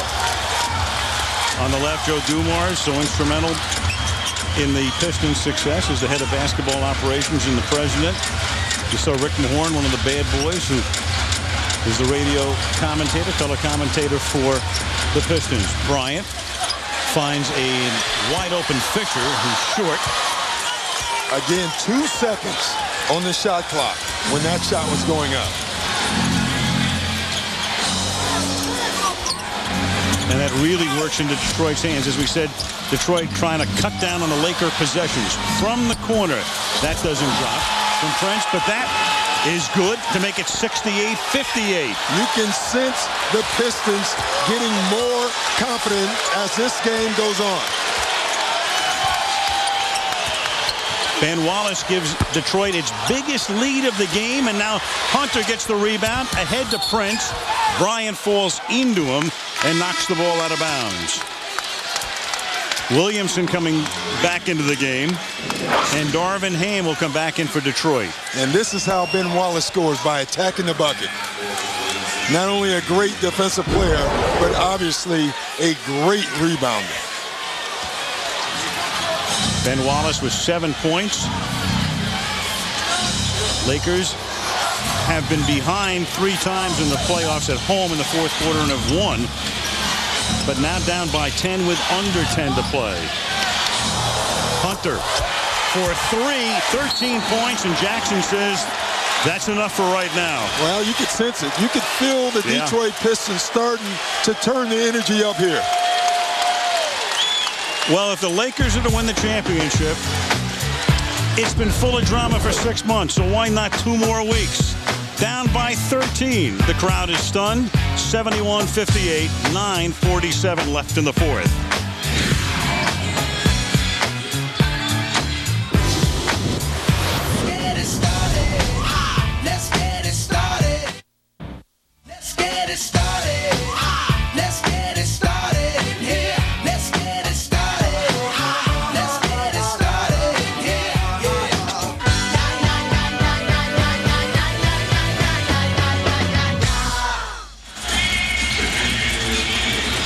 Back in the fourth quarter now, the McDonald's NBA Finals summary had the Pistons get here, beat the Bucks in 5, went to a 7th game and knocked off New Jersey, and then took the Pacers out in 6. Lakers beat the Rockets in 5, and were 2-0 down to the Spurs, came back and won the next 4, and then took Minnesota, the number 1 seed in the West, out in 6 games. Lakers now down by 13, and Bryant starts to come back with a 2-pointer here to make it a 71-60 game. That's the Lakers' first points in the fourth period. Tayshaun Prince goes out of the game. Kobe Bryant gets an easy shot. Williamson to Hamilton. Not free enough. Well, I tell you, Kobe Bryant took his eyes off Rip Hamilton for a half a second, and when he turned back around, Rip was no longer there. That's all he needed.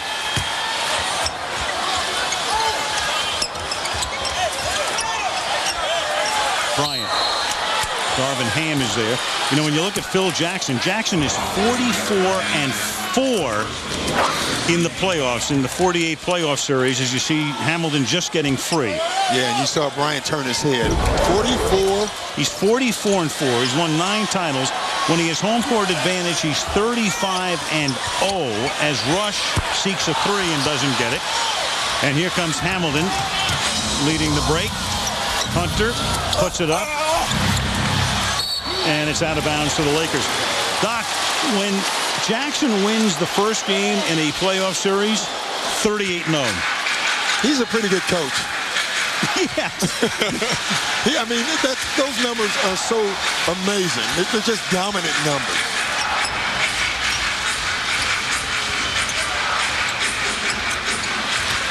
Eight and a half left. They work inside again to O'Neal, and Shaq banks it in. So Shaquille O'Neal, who has scored 25 or more now in 20 straight finals games, tying Michael Jordan's mark, has 28 points tonight. Yeah, and right now, it's been Kobe Bryant and Shaquille O'Neal all evening. And that's what the Pistons said it would be. Williamson misses the jam. But Hamilton is there, has that one blocked. And then a whistle in backcourt as Bryant got free, but there's a foul. And a great foul, because if they don't commit the foul, I think that was Darvin Ham. Really a big heads-up play by him, knowing that Kobe Bryant had already released for an easy 2 points. So in essence, the Pistons are taking away 2 points from the Lakers. Smart play. Under 8 left. O'Neal starts to back in before the shot. So now we see Corliss Williamson guarding Shaq. And I know what you're thinking. Well, Corliss Williamson plays the 3. The reason he's on him is because of he's so short but strong. And a lot of people think the way to guard Shaq is by getting low to his legs. I don't think there is a way to guard Shaq. Foul on Williamson. They reset the shot clock at 14. Bryant, off balance. O'Neal is there. Gets the bounce. Back to single digits now. 9-point game. I think Larry Brown is going to really watch this stretch here. He'll use a timeout just to slow the pace down if he has to. Hamilton missed badly. Bryant.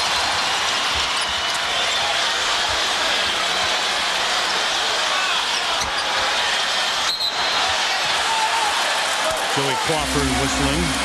A foul here on Detroit. I mean, this is the downside of putting a smaller guy on Shaquille O'Neal. A long rebound, he can just reach over you like he does and score. Shaq has been very active this evening. Foul on Williamson is 3rd. Ham goes out. Hunter goes out. Eldon Campbell into the game. Now they're going to put Eldon Campbell on Shaq. So that's been the 5th guy this evening already that has guarded Shaquille O'Neal. I wouldn't be surprised to see the young rookie at some point. Equal opportunity. Bryant. Would have been a 3. 7 minutes to go.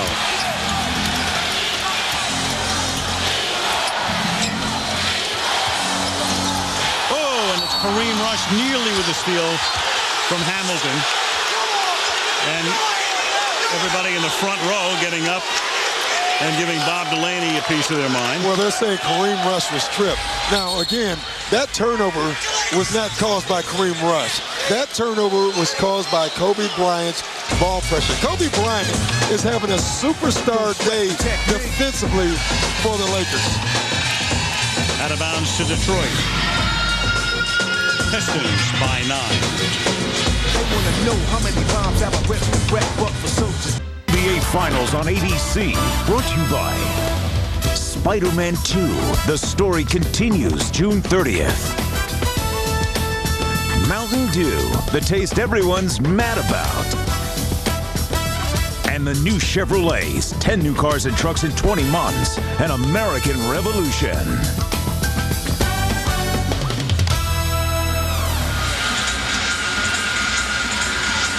Great sports week on ABC. Tomorrow night, the 7th game of the Stanley Cup Finals.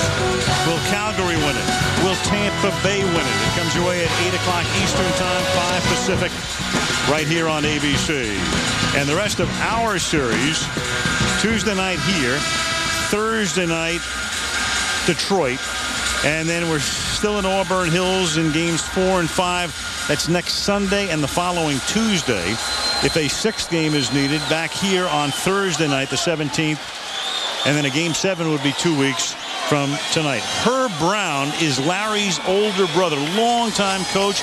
In fact, people forget Herb Brown was the head coach of the Detroit Pistons in the mid-'70s for one full season and parts of 2 others. So it's not just nepotism. And there are 2 kids in the Brown family, Herb and Larry. Their mom is still alive. She's 99 years old and watching in Charlotte, North Carolina. And the guys tell me has all of her faculties. Yeah, it's pretty amazing. And both of these guys, Herb Brown has written books about basketball. Can you imagine the dinner table conversations? A little bit of knowledge there as Prince whips one into the corner.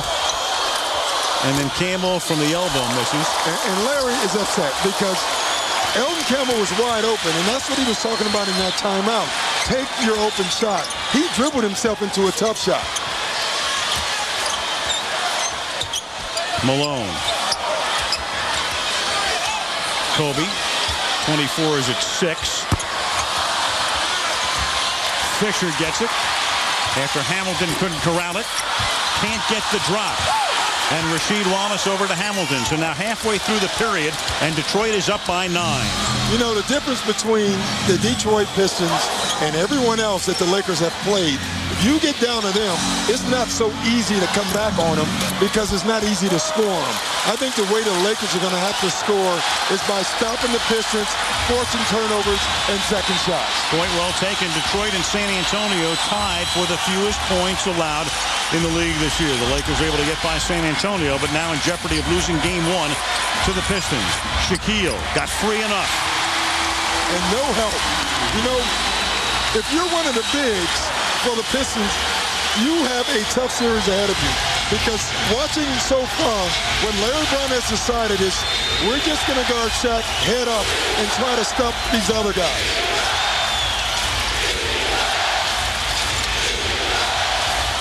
Phillips lays it off for Campbell, and then he's fouled on the way to the hoop. Again, the Detroit Pistons are attacking the basket, and that's how they're scoring points. I mean, this is the 20th time, it feels like, that one of the Pistons have gotten into the lane, drove help, and then been able to get to the bucket. That's what they're trying to do. Attack, attack, attack. They believe that they're more athletic than the Lakers are. Foul on Rush was his 3rd. Here's Michelle. Hey, Al, I spoke to Lakers assistant Kurt Rambis during the last time out. He said, nothing's changed. We're not moving the ball around. We're not reacting to their pressure. There's too much standing around, too much ball holding. Nothing's changed. Doc, what do you make of that? Well, he's right, but the problem is the Detroit Pistons defense, they're not allowing them to move the ball. They're contesting every pass. And now you see a charging foul. So that's why it's so difficult to move on this basketball team. That's 4 on Rush. We mentioned Payton already has 5, and Rush, who plays a lot of the 4th quarter, now has 4. You know, some teams make offensive runs. The Detroit Pistons make defensive runs. 74-66, under 5 minutes now. 4th quarter, game 1. Phillips has it taken away by Fisher.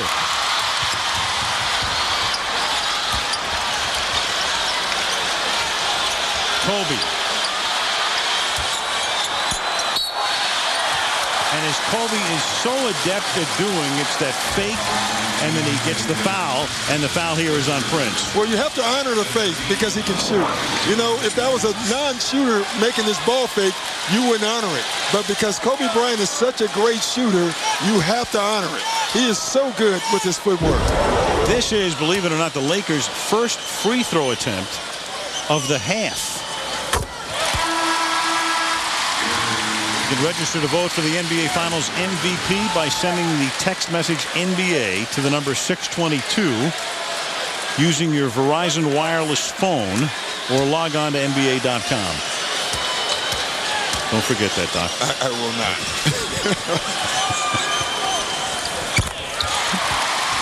74-68, Lakers cut it to 6. I tell you, it's the Pistons' turnovers that have allowed the Lakers to stay in this game. That's the only reason right now that the Lakers are in this game. 14 of them for Detroit. And then a big three by Prince. I mean big. That was big. 77-68. A little over 4 to play. Look at this. One-on-one coverage. Over Ben Wallace. Yeah, they're going to live with that. What they're going to say is, Shaq, you have to make all those shots. We're going to try to stay in between you and the basket and make you shoot over top. But in the meantime, all those other guys aren't going to get shots. Shaquille O'Neal is 13 of 16. That's 81%. The rest of the Lakers are 28% from the field. Here's Hamilton. The air ball taken down by O'Neal. It's amazing. Rip Hamilton has struggled all night, and the Pistons are up 7. Payton back in the game. Gary playing with 5 fouls. Bryant one-on-one with Prince. Shovels it underneath, and O'Neal can't handle it. But it's on the end line, and now timeout is called. Still Detroit's ball. Larry takes a 20. 3:22 remaining in regulation. Pistons by 7.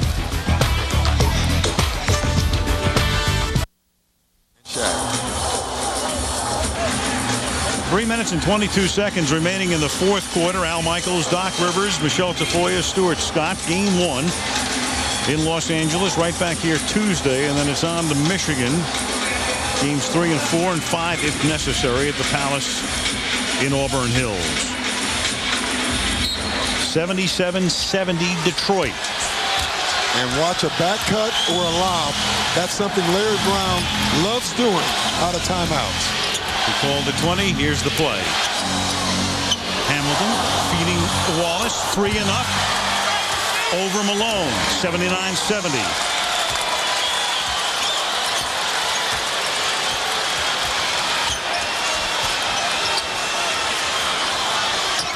O'Neal and Bryant have combined for 56 points, and it's off Wallace out of bounds. 2:51 remaining in regulation. Timeout LA. 9-point game. ABC Sports, home of the NBA Finals.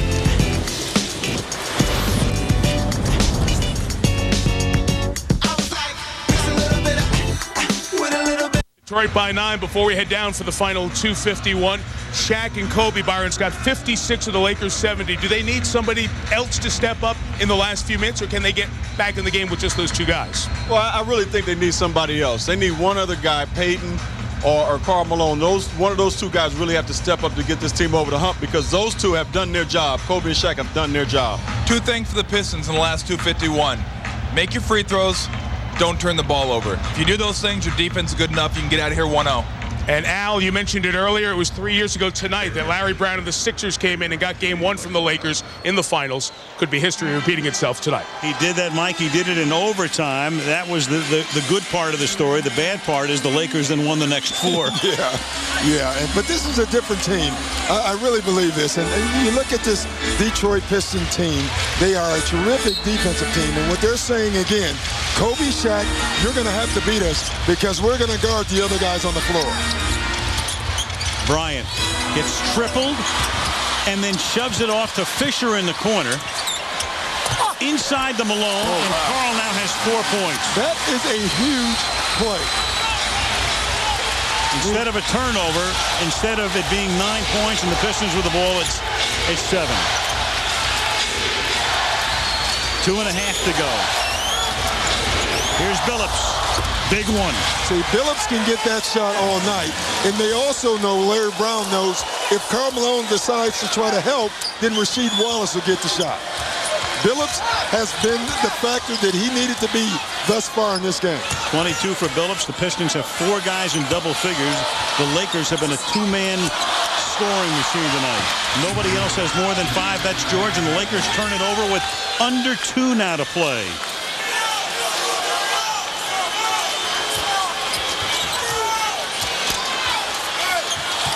Prince. O'Neal gets the rebound. 1:42 remaining. A great job by Detroit using clock. That's what they're doing now. They just need to burn clock. And they've done a great job of that tonight. Larry Brown, very much like a football coach, he says we need to control the football for 40 minutes. Malone can't get it to drop. Rasheed Wallace gets the rebound, and that gets fouled by O'Neal. You know what's interesting, Al? You can hear the fans telling the Lakers to shoot, shoot, shoot.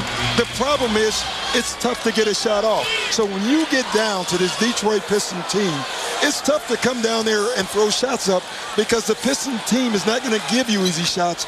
So you're going to have to use the clock. Here's Stuart Scott. Alan, that last time out, Larry Brown was urging his team, use as much of the clock as possible. And there was 2:51 left in. He said, guys, all we have to do is win the next 3 minutes. He told them that 3 different times. Then he stood up and he started cheerleading. And he was cheerleading. And Corliss Williamson was cheerleading. And Lindsey Hunter was cheerleading. I was having a hard time figuring out who was cheerleading, who was coaching, guys. Well, I think you do all those things when you do, Coach. You know, there's no saying in our league, if you win the first 3 minutes and the last 3 minutes of every quarter, you'll win most games. And that's exactly what Larry Brown has talked about. Coming out of the quarter, he said, let's win the first 5 minutes. Now he's saying, let's win the last 3. I'll say everything but the megaphone and pom-poms. 11-point game. 83-72 Detroit. At the beginning of the game, Doc, we talked about how could Detroit win the game. You said the magic number is 85. They get 85 points. They can win the game. They have 83. Who do you like in the Travers Stakes in August? Yeah, I'm thinking Smarty Jones right now. You know, I mean, it is amazing, though. The Pistons are a great defensive team, and we've said that all evening. And they believed in this series that they would be able to score. And their number is still 85, between 85 and 90. They believe if they can score that in every game, then they can go on their defense and trust their defense. And that's what they're doing this evening. Meanwhile, the Lakers have lived on the precipice almost the entire season, and they've put themselves, with a loss tonight, in that same relative position because Detroit will, among other things, wrest home court advantage. Bryant from way outside.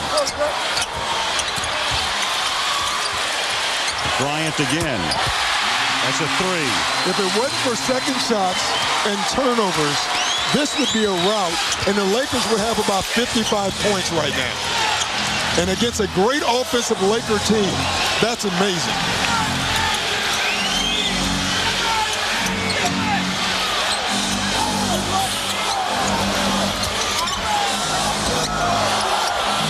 Wallace. Wow. And when your defensive dude puts in a 2 here, you know it's your night. He told Stewart that he was going to keep shooting. That 15-pointer. That 15-footer. Here's Rush again. Fisher underneath. Even that was contested. And he missed that shot because he thought that Ben Wallace was going to jump. This is a terrific win. If somebody told you O'Neal would get 34, Bryant would get 25, Rasheed Wallace would have foul trouble and not play very much in the first half, you'd be in Los Angeles, you'd be facing the vaunted Lakers, and you'd win by about a dozen. What were those odds? Well, I like what Larry Brown decided to do. Kobe Bryant and Shaq, you score. We're going to defend you, but you can score. We're not going to help, but we're going to shut everybody else down. And that's exactly what the Detroit Pistons did. And now we're no longer talking about bad offense. We're talking about great Detroit Piston defense. The Detroit Pistons have told the country, hey, by the way, we're here too. Here's Stewart.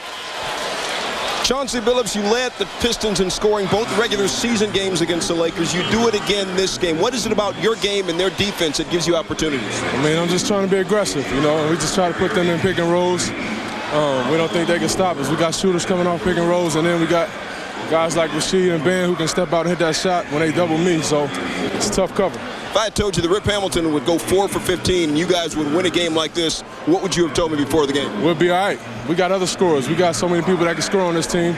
Some nights I'm going to be off. Some nights he is. Sometimes she is. We got other guys that can step up. So we all right when other guys don't score. All right, Chance, congratulations. Rasheed Wallace, you hit the first 3 of the game, hit the first 3 of the second half. How frustrating was it for you to sit most of the first half? It was killer, you know. But had guys on the bench that came up. B.I.G., Mimic came in there, did a good job. Eldon, you know, guys came in there and played. Corliss, D-Ham, and, you know, that's where it was at, our bench. Shaq and Kobe both in double figures. Nobody else on the Lakers roster. How do you guys suffocate a team like that? Well, it's not suffocating. You know, it's just effort. You know, those are great guys, like you just said, Shaq, Kobe. You know, we just got to make it harder for the other guys. We know they're going to get theirs, no matter if it's on the line or, you know, a couple shots or whatever. So we just got to make it harder on the other players. All right, good luck in game 2. Yeah. Al, back to you. Thank you, Stuart. The Lakers have won 9 titles in L.A. On 4 of those occasions, they lost the first game, including most recently 3 years ago against Larry Brown's then 76ers. Doc, we may be here for a while. Yeah, I think you better get comfortable, Al. Yep, well, we'll get comfortable game 2 on Tuesday. ABC Sports Online and ESPN.com. Al Michaels, Doc Rivers, Michelle Tafoya, Stuart Scott, for our entire ABC crew saying good night from Los Angeles.